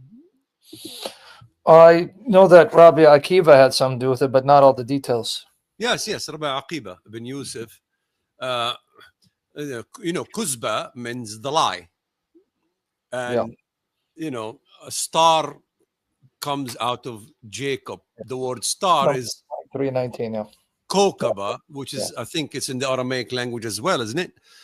Yeah. Kokaba means... Say kichwa. Yeah, okay. We say kichwa. Yeah, so we say Kokaba. Okay, so they did an etymological twist. So they made Kuzba to become Kokaba. It matched in Numbers 24. Yeah, 24. Because the star comes out of Jacob. And what does he do? What is the star comes out of Jacob? The real star, not the false one. He destroys the remnants of the city. The remnants of the city. So what happens to the rest? They flee. So only who remain in the city will die. The rest will be destroyed. It says in Numbers 24, if you can pull it up, 24, 18 to 24. Number 24, 18 to 24. Right here. Yeah, 18. Let's go to 18. And Edom shall be a possession. So they read this and they go, oh, see, Edom is going to be our slaves. The Arabs will be enslaved by the Jews. No, Edom shall be a possession for Christ. They convert. Seir also, his enemies, shall be a possession. They convert. While Israel does valiantly. Oh, wow, Israel does valiantly. Who is Israel? They're going to say it's the Jews. Is it really the Jews? Go to verse 24.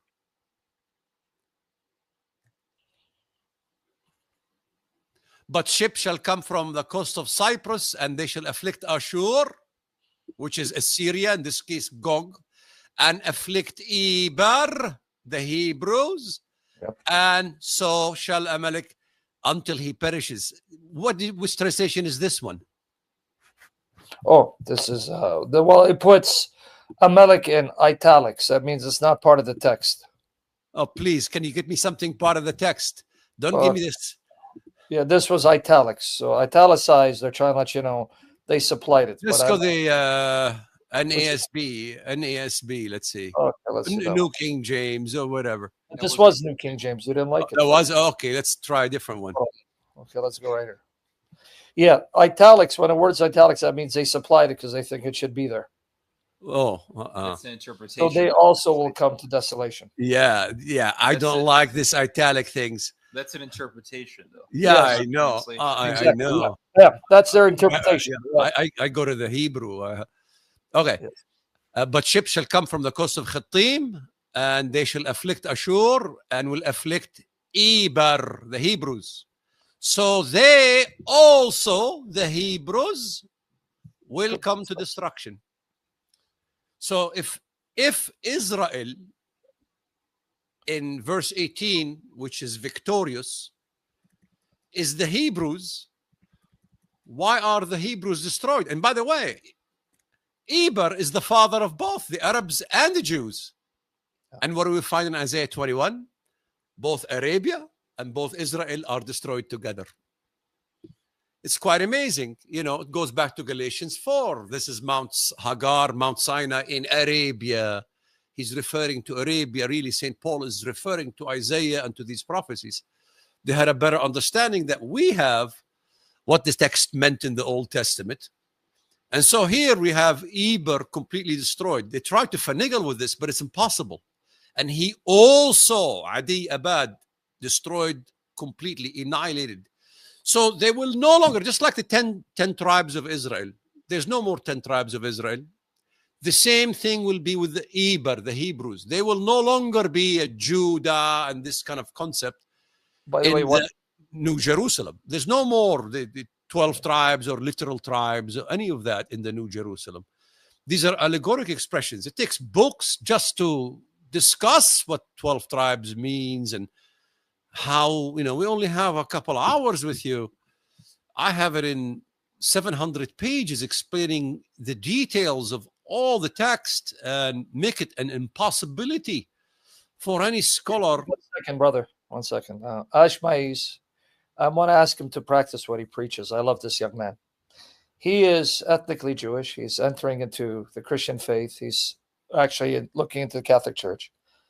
This is an indirect, nice way of taking a shot, in a nice way. He says, right here, I just want to show he's going to have to take down his video if he's going to practice what he preaches. Middle roads and balance are great places to be, Sam. Meaning, we shouldn't be extreme. But this is the man who joined apostate prophet David Wood, two extreme Zionists that have done nothing but attack and slander Candace Owens and Tucker Carlson. So now I'm going to hold my brother to the same standard. I want him to delete the video he did with them because he went with two extreme nuts who one of them now is whoring himself in Israel, right? Apostate prophet, right? He went on their show to give a voice to the lies of Candace Owens and Tucker Carlson, so-called. So now, Ash, I better see that video removed because I want you to be balanced, because you went and gave weapon to the extreme opposite of a guy who's now in Israel parading, left his wife, we still don't know why, and he's playing the victim and gaslighting. So I just wanted to correct that, brother. Yeah, it's impossible for these to really debate the issues with us. Simple questions, you know, will decimate their argument. It's impossible to really, you know, to really understand the whole thing about the land of the north, how the Jewish remnants flee to the land of the north, how they come out of the land of the north in repentance, and all these things, how the sequence of events is given to us.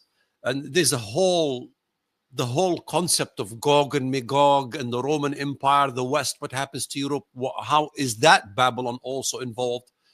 You know, the three prongs of mystical Babylon. What is St. John talking about when he says about earthquakes? Because, you know, people think of an earthquake, they think of a magnitude 8.0 earthquake. Earthquakes, allegorically, are either schisms, an earthquake, or God brings back shatters something that came together. The idea of mystical Babylon. The idea of mystical Babylon is, you know, the Antichrist has a powwow where he brings all faiths together. And so all three faiths will come together. And God says, no, he will send each one to his own disposition.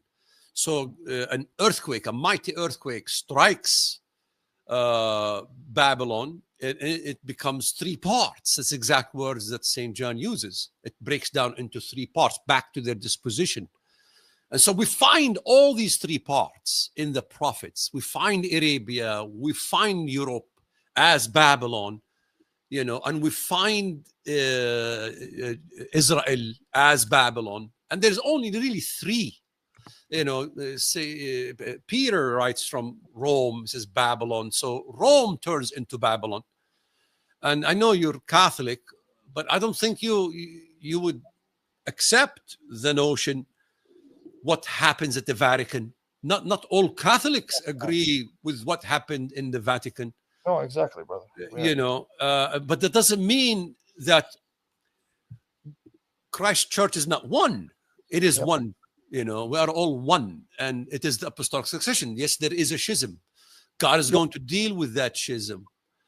And so the unification of the church doesn't happen by man's efforts. Christ is the one who finally will remove the schism and expose what is happening at a higher level. We are simply people, laity. We do what we can do. You know, you take a look at Bartholomew of Constantinople. You know, it's very interesting. You know, Bartholomew of Constantinople, he's causing a lot of mischief. He supported the church in Ukraine against Russia. In other words, he made up a church in Ukraine and supported that church in Russia, and it's Nazi. And so it's not, the infraction is not just on the Catholic Church, but also the Orthodox, the Greek Orthodox. So God takes a stone and he separates it from the mountain. What is that mountain? It's the Roman Empire. But that Roman Empire has two divides. He separates it from the mountain. He cuts it from the mountain. And that stone strikes the image at the feet. There's 2 feet, Eastern Roman, Western Roman. That stone becomes a great mountain and fills the earth. How does a stone become a mountain and fill the earth unless a mountain is a kingdom? By the way, it says, Daniel says, in the days of those kings, God will establish a kingdom. In the days of those kings cannot be the universal church. In the days of those kings, the 10 acolytes of the Antichrist is but less than 100 years. The church wasn't established in less than 100 years. It still continues. So this kingdom is a literal kingdom. And the 10 kingdoms is reminiscent to Joseph's half-brothers. He had 10 mischievous half-brothers. So it is metaphorical. Joseph had a dream, 11 brothers bowing to him, but only 10 bowed to him. That prophecy was never fulfilled because it's speaking of a mystical Joseph who God separates from his brethren, splits. That's what happened to Joseph. He was split from his brethren, went to Egypt, and then they all needed Joseph, and they all, you know. And so we understand there's a mystical Joseph. So the unification of remnant Judah with the stick of Joseph, which is in the hand of Ephraim, the son of Joseph, this is an allegorical expression. It's a son of Joseph, allegorically. This is that nation in the north that God brings with a remnant Judah and with a remnant of Israel all over the world will come together, and that's the reunification, and they become one stick. What Christian Zionist had resolved the mystery of Joseph? What Christian Zionist understood in Genesis, where it has prophecies about a mystical Joseph, his horns, you know, and his arrows and all these things? I mean, there are things in the scripture that no Christian Zionist quotes. They simply quote portions of Isaiah, portions of Ezekiel, the valley of the dead bones. This is talking about the resurrection. And they claim that this is the resurrection of a state in sin. Where in the New Testament does God command to establish a state in sin? Nowhere. So if really this idea of the state of Israel was so important, why did the New Testament forget about it? In fact, when I used to be Zionist, I remember I didn't like the New Testament because it doesn't talk about these prophecies and all these things, until I realized, that I misunderstood these prophecies because of the West. The West brainwashed us into understanding the wrong formula.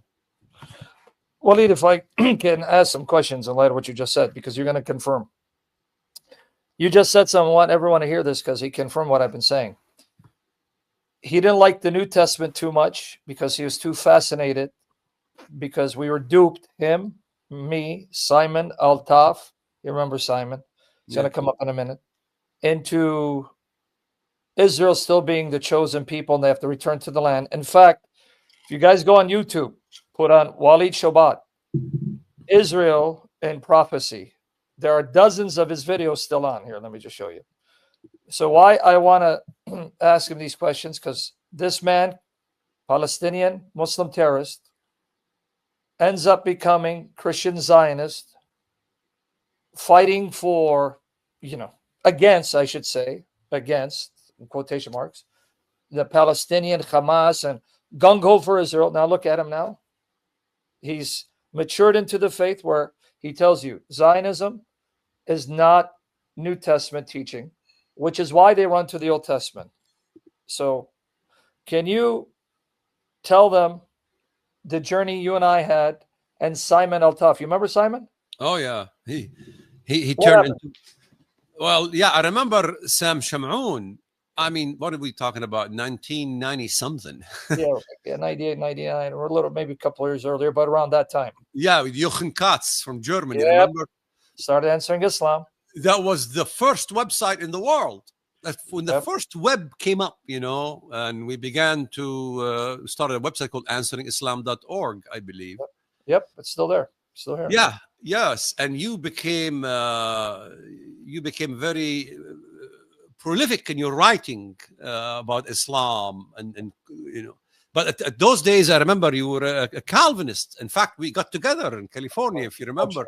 Yes, unfortunately, I was a Calvinist. Yes, you were Calvinist, and you had the tulip, and you were talking about the tulip. You were trying to proselytize me to the tulip, and I was trying to proselytize you to Christian Zionism. Both confused, teaching confused, but we understood that Islam is not it. That's one thing about it, and so.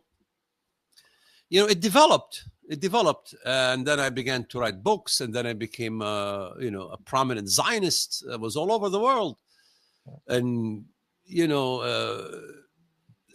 I was funded by Zionists. I mean, and then I hired Zionists. I hired one from Israel and one from Pennsylvania, Jews. And the moment my son began to criticize certain crimes committed by Jews, he began to write about a rabbi. That's a whole. Who was abusing poor Africans. No, it was chicken. No, you're talking about chicken pack. Shalom Rubatskin. Okay, yeah, Shalom Rubatskin. Anyway, and so then we started getting.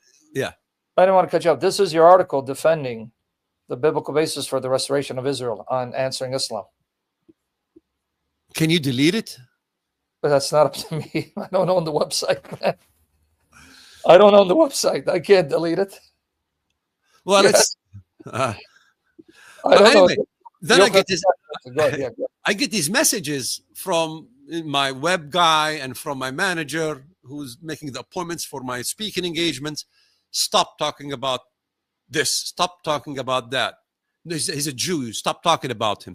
They started dictating to us what to say and what not to say. Exactly the story of Charlie Kirk. The same thing. We used to get so many hits. And the funders started calling us and saying, we don't want you to talk about homosexuality. Just talk about Israel. And I go like, who am I being funded by? Where is this coming from? What is going on here? You begin to wake up. You go like, I am losing my freedom. I had more freedom as a Palestinian. I have no freedom to express truly calling evil evil regardless to the race. And so the pressure began to build. And then they brought the website down. From Israel, they brought the website down, and they wanted to steal the charitable foundation and all these things. And it was a hell. It was a major war. We had to fight, you know. And then we got rid of these people, and we started realizing you cannot be unequally yoked. You cannot be unequally yoked means what it means. You cannot be unequally yoked. To say that John Hagee can make friends with rabbis and say, yeah, you know, we have something in common.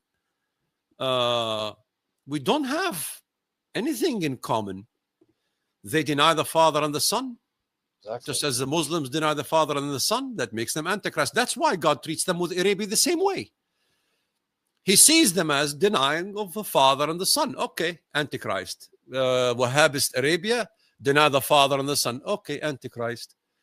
You know, and so he destroys all the kingdoms of Antichrist. Yes, Dad. Did you see the debate between Michael Brown and an Eastern Orthodox Christian that happened recently? No, did it happen? Where? It was Michael Brown versus Finocchio. It's a really good debate, and the best part of the debate.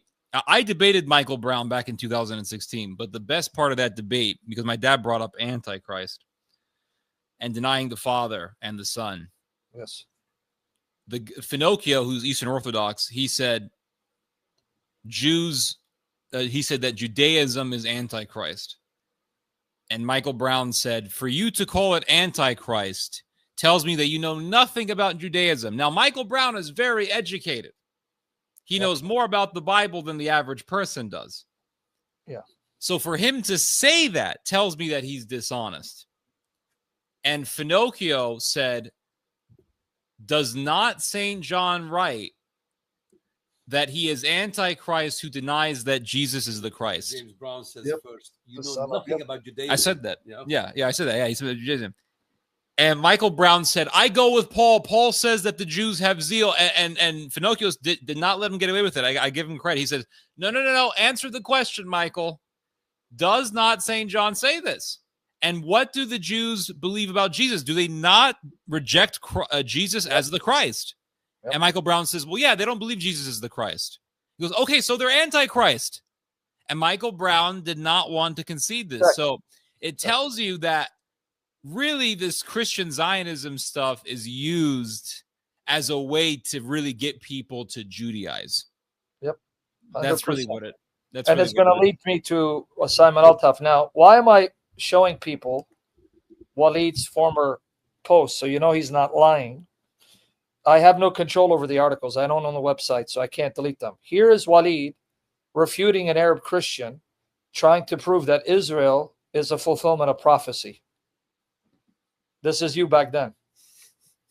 And you, because you have a hot blood like me, you even put in quotation marks Arab Christian by way of mockery. Because he's an Arab Christian, and he said, when he read your book, dear Muslim, let me tell you why I believe. Your section on Israel being fulfillment prophecy so upset him that he almost thought about not becoming a Christian. Yeah. And you were, at that time, gung-ho for Zionism, and I was on your side, and I love the fact you tore him to shred. Now we find out the man was right, we were wrong. Can you write him? Yeah. Here, let me send it to you in the private chat if you never saw it. These are your father's. I don't know how old you'd be back then. It's like 99, 2000. I was 9 or 10. Yep, 10. This is your dad's work back then. He was gung-ho Zionist. So, guys, here is an article from him showing you the 180 he's done. Why did he buy into Zionism? Because when he left Islam, the only option he had in his area, evangelical, Protestant, Christian Zionist churches. Yeah. He bought into it. I bought into it because I was converted by independent fundamental Baptist. I had a friend when I was around 6.5. He was 9 years old. Mother was a Catholic. Grandmother was a Catholic, but his uncles became Baptists, and we went to Baptist churches. So notice what he said, and I don't want to belabor him because I want them to. And I want to bring them back for a part 2. But he said he really disliked the New Testament because he couldn't show this from the New Testament.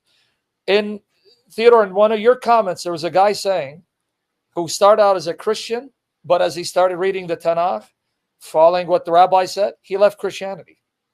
Simon Althoff was someone we knew. Yes. He was a Muslim, became Christian, got so fascinated with Judaism or the Jewish roots of Christianity, he's now pretty much a rabbi who thinks Jesus is a false Messiah. This is the road exactly Zionism leads you. So do you want to say something about that? Yes, in fact, we had the same experience. What's his name? The Navy SEAL guy. The Navy SEAL guy. Talk about him. Yeah, tell us about him. I knew this. Well, we knew this guy years ago. This was back in like 2012, 2013. He was a former Navy SEAL, and he left the SEALs, and he got super deep into the Bible. What was his name? I don't want to give name, but his first name was David. Give his name. So what? Dave Lopez. That was his name. Lopez, Hispanic, huh? And he becomes. Go ahead. Yeah. And he was a Navy SEAL. In fact, we inquired about his Navy SEALness. And yeah, he was a confirmed Navy SEAL. He wasn't a fake. We called what's his name? Don Shipley to confirm his background. He was a real Navy SEAL. It wasn't stolen valor or anything like that. And he ended up getting super deep into the Bible. And he got so deep into it. One morning, he gives me a call. And he says, I have concluded that St. Paul was a false prophet. Yep. That's how. Because he got so deep into the Sabbath, and we have to honor the Sabbath and honor kosher, and he was keeping kosher and all this stuff. And then he calls me at around 10 a.m. one morning, and he says, I have concluded that St. Paul was a false prophet. Now, at this time, I was Catholic. I was a new Catholic. So I had already read a lot of the church fathers. And I said to him, okay, so what makes you think Paul is a false prophet? And he says, because Paul was basically telling people that they don't need to follow kosher and that they don't really have to do the Sabbath. In other words, Paul, when it comes to the Judaizers, Messianics, whatever you want to call them, a dual covenant, heretics, whatever you want to call them, Christian Zionists, Paul is their big enemy. Exactly. Because Paul comes along and he says, hey, Levi, forget Levi. In fact, I have a lot to say about this. Maybe Paul messes up the party. Yeah, maybe we can do a part 2 because I have a lot to say about this. No, we're going to come back for a part 2. Let's do it when I come back from Florida after the 17th, God willing. But go ahead, make your point here. Well, Paul basically comes along and he says, Levi and the whole Levitical priesthood, forget it. It's done. We are now in the priesthood of Melchizedek. And Melchizedek wasn't even Jewish, wasn't even a Hebrew. As Paul says, Levi was in the bowels of Abraham when Melchizedek was alive. This is what Paul says. Yeah. And so if you want to be a Judaizer and if you want to get people to start doing the Sabbath and doing kosher law, well, you got to get rid of this Paul guy. You got to get rid of that Melchizedek. Sure. Yeah, because Paul comes along and says, forget the Levitical priesthood. Right. And the Judaizers say we have to bring back the Levitical priesthood. So they have to get rid of Paul. So this guy was basically telling me all this stuff, not everything that I just said, but he was saying that Paul is against Judaizing. So he's a false prophet. And I said to him, so do you read the book of Acts? He says, yeah, I read the book of Acts. I said, well, do you know who wrote the book of Acts? He goes, who? I said, well, it was St. Mark, I believe, who wrote the book of Acts. And in the book of Acts, it affirms St. Paul. And the book of Acts tells us that Paul met Jesus. So if you have no issue with Mark and you have no issue with the book of Acts, then you have to accept Paul, or else are you now going to tell me that Mark was a liar? And he says, I believe that Mark was fooled. Oh, so that's what he tells me. And I said, so Mark was fooled. So God really messed up right in the beginning is what you're telling me. So yeah. Mark is not inspired. Book of Acts is not inspired. You're really messing up here. And he says, he says, well, I think Mark messed up. I think Paul was such a good deceiver. And I said to him, so where is your religion in history? I said, where is your church, your group in history? Can I find it in the first century? Where is it in the first century? Where is it in the second century? I said, I can find Catholicism easily in the 1st century, 2nd century, 3rd century. Where is it? Where is your religion? Where is your successors? Where is your apostolic succession? I said, was the world in such darkness until you, David Lopez, popped up? Yeah. Did you figure everything out and everyone else before you couldn't figure anything out? They have to get rid of the Palestinian. And did he end up just exiting Christianity altogether then, right? He ended up becoming a Jew. Have you ever followed up to see what was this like a while back? Or Oh, well, this was back in 2012, 2013, around there. The last time he called me up and he told me that he believed in polygamy. See? Yeah. So same thing with Simon Althoff. Yeah, He started believing in polygamy. Yeah. Say it again. Even Simon Althoff believes in multiple marriages. Yep, because there's nothing in the Old Testament to forbid it. Yep. He got into this African Israelism and all these things, and it's just a windy road after this. They have to get rid of the Palestinian Melchizedek. Yeah. They got to, for the stuff to work out, we got to get rid of this Palestinian, this Melchizedek is Canaani. They got to get rid of that guy. Yeah. It's a dangerous path. And I said, if apostate prophet keeps going this direction, he's going to leave Christianity. He's not going to be a Christian any longer. That is the problem with Christian Zionism, really. You keep going down the rabbit hole, and then it focuses on a literal physical temple. There's nowhere Ezekiel's temple. Ezekiel's temple is a question mark. If there's a big if statement in that temple, if you do this, then I will give you this grand temple. But you never did. Therefore, so they get into this whole idea and the measure of the temple. There is not a single verse anywhere in either New or Old Testament that supports the rebuilding of a temple. Yeah. It's ironic. I take the same interpretation of Ezekiel 40, 48 you do, and we did it independently of each other. So notice our journeys, me and him. Started out Baptist, Christian Zionist, sadly became Calvinist, but I was Reformed Baptist. He was evangelical, gung-ho, pro-Israel. And he still has the articles. Now look where we're at. So God is sanctifying us, changing us, and definitely it's not biblical. Now, are you shocked to know that your dad wrote in defense of Israel? No, not because I was raised with this stuff. And but I began to question all this stuff in 2013. That's when I started questioning everything. Because now I was maybe questioning a little bit before here and there before that, but 2013 was really the year that I seriously began to question it, because I started reading St. Ambrose. Beautiful. St. Ambrose of Milan, the guy who baptized St. Augustine, who taught St. Augustine, who helped bring St. Augustine into the faith. And in Ambrose of Milan talks about the synagogues. He says the synagogues are unholy, they're antichrist, they're evil, etc.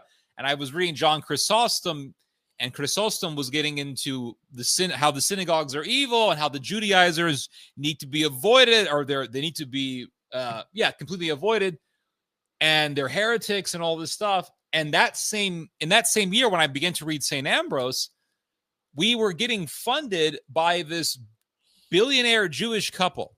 Yeah. And one day, and I was talking about the gay agenda.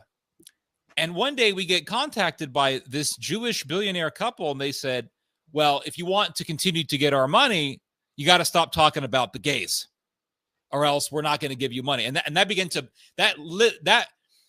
I'm not joking. I got this nasty email from this guy who was a Jewish guy who was in our circle, and he's telling me, stop your homophobic rants, just talk about Israel. And I gave this guy a call, and I said, hey, what's your problem? And he said, we're going to lose the money. We're going to lose the money. And I said, are you sure it's just money that controls you? Wait, hold on. It sounds like something else is controlling you. And I implied by that, I was implying the devil. And after that conversation, I basically told this guy to go take a hike, and I hung up the phone on him.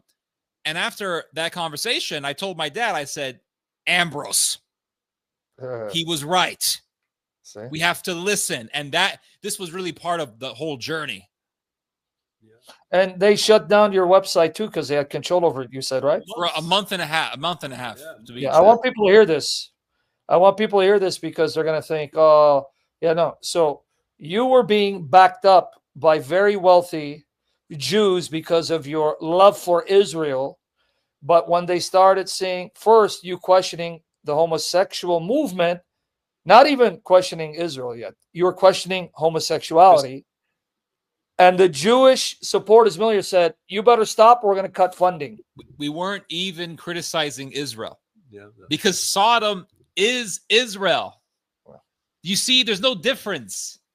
Yeah, I mean, I started looking back in the emails how we first started being funded, and if some of the names of high people in the stock market. I mean, major figures who started our Posen, Mr. Posen. Mr. Posen, yeah.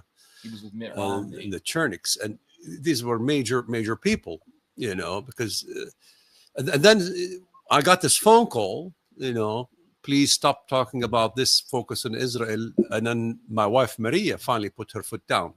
She said, it's either my son or the money, take a pick. I said, my son comes before the money. You're right, my son comes before the money, because he was writing articles and it was upsetting them. And he's reading all these church fathers and things like that, and he's upsetting them. I said, no, my son. So I called, I said, I don't want your money anymore. Done. You know, money is not everything. So, but because you trusted them with the website to manage it, then they blocked you from having access to it. How'd you get it back? Tell them that detail. They completely they made the website non-existent. Just like they mine, didn't just block it. Yeah, it was gone. The website was gone, and it was a legal battle to get it back. Yeah, you had to go to court to get your website. You got to get a lawyer. To get a lawyer, and we had a lawyer. I never went to court, but it was just a lawyer type of situation. Wow. Yeah, they were trying to go to the board of directors to get us fired from the board, and it ended up. It was, by the way, it was a mostly Jewish board of directors, and several in the Jewish board of directors says he's calling the synagogue of Satan. Oh yeah. And one Jew says, I've heard the synagogue of Satan all my life. All Christians call us the synagogue of Satan.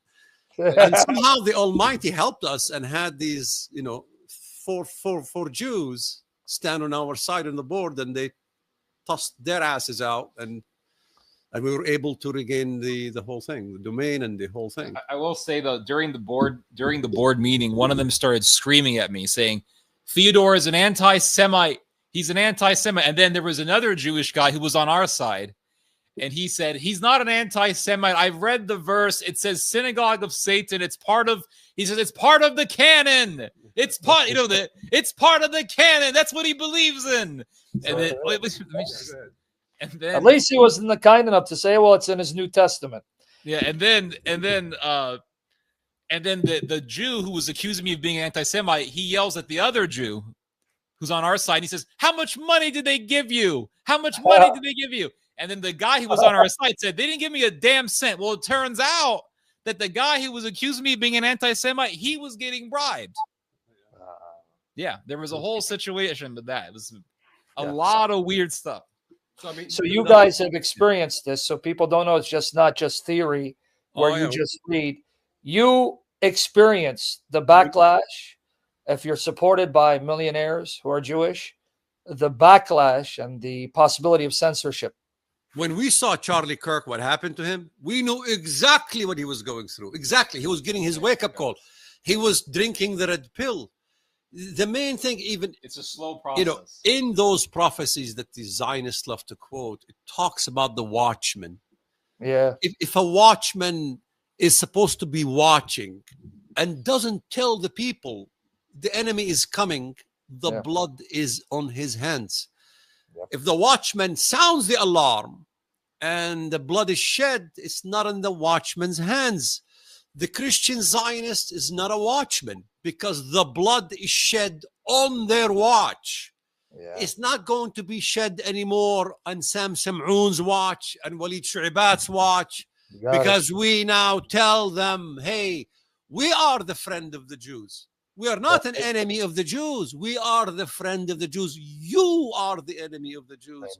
We are not an enemy of the Palestinians. We are the friend of Palestinians, Jews, whatever it is, Iraqis, Egyptian. God sees all people as one people. Yes, Ted.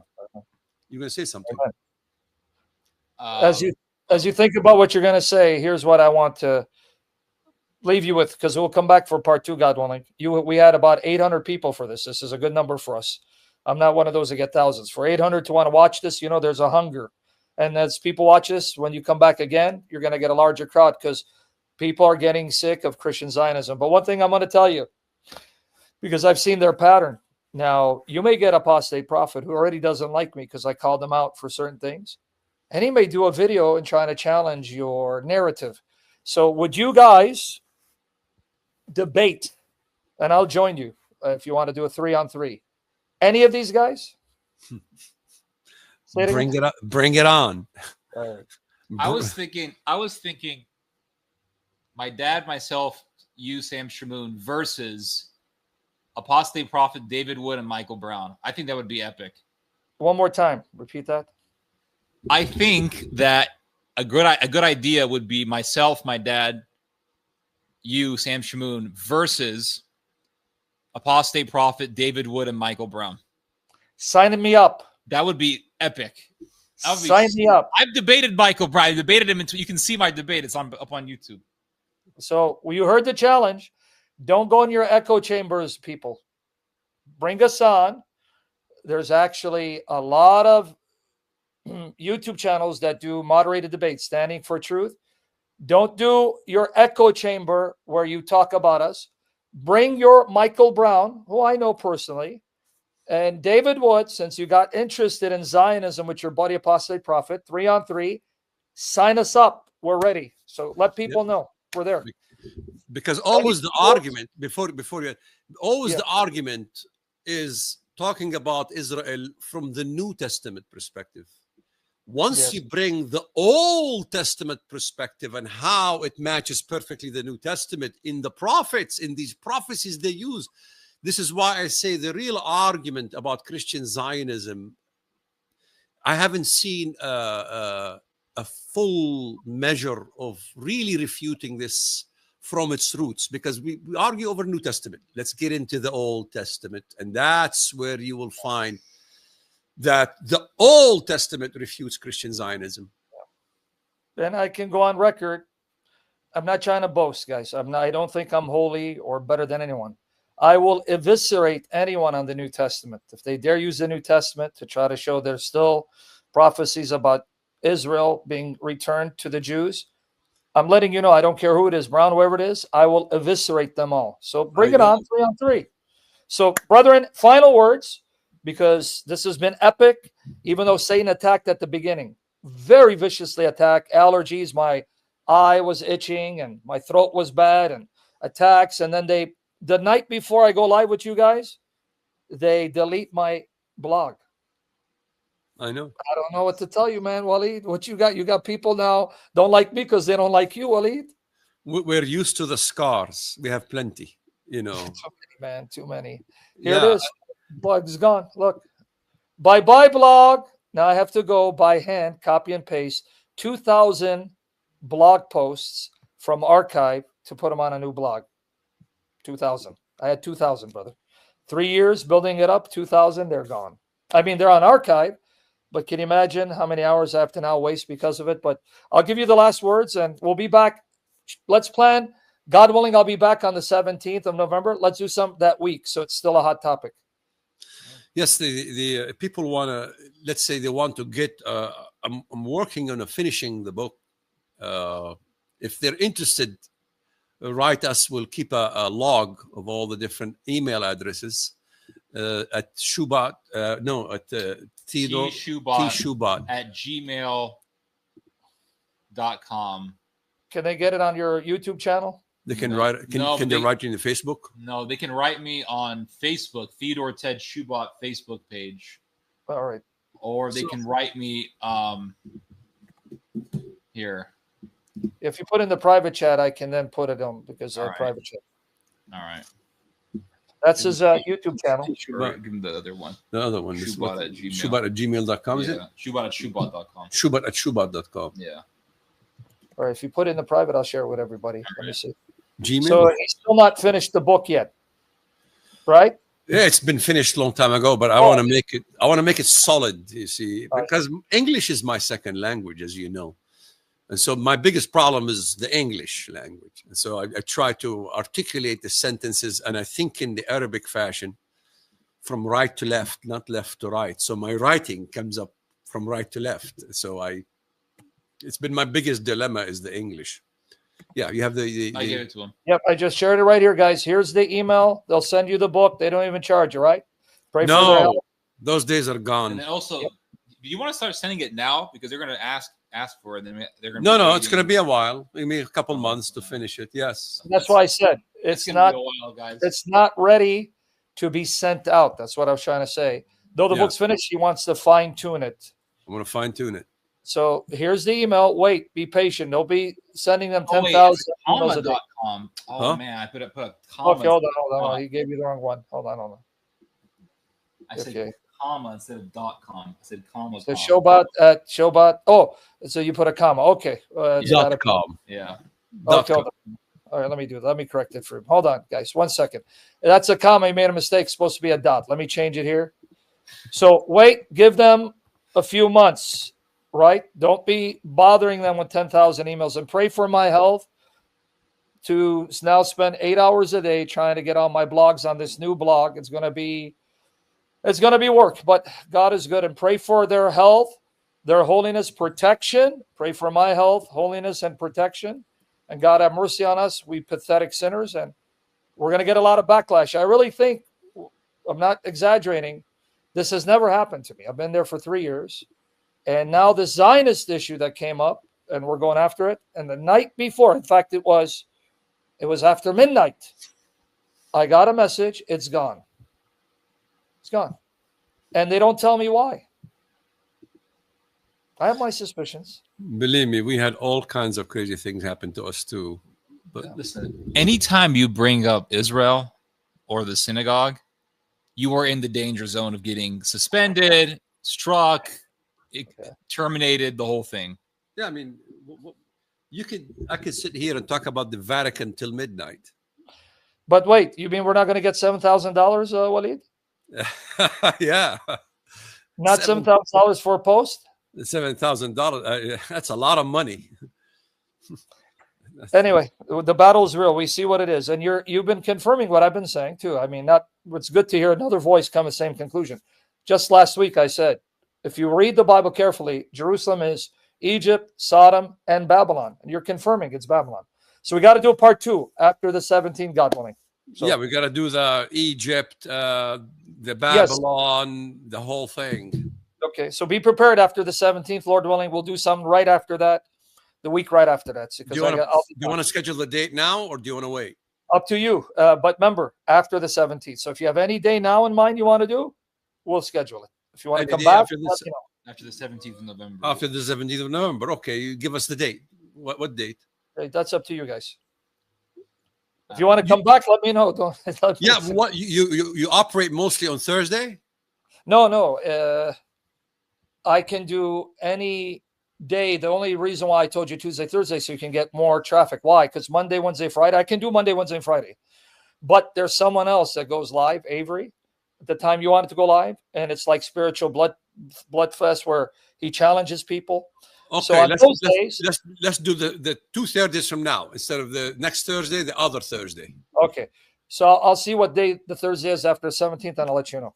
All right, because I don't have the calendar in front of me. Okay. All right, I love you guys. God bless you guys. Pray for us. Pray for them. God bless, Sam. Thank you. Take care, guys. Bye bye. God bless. Bye bye. How do you?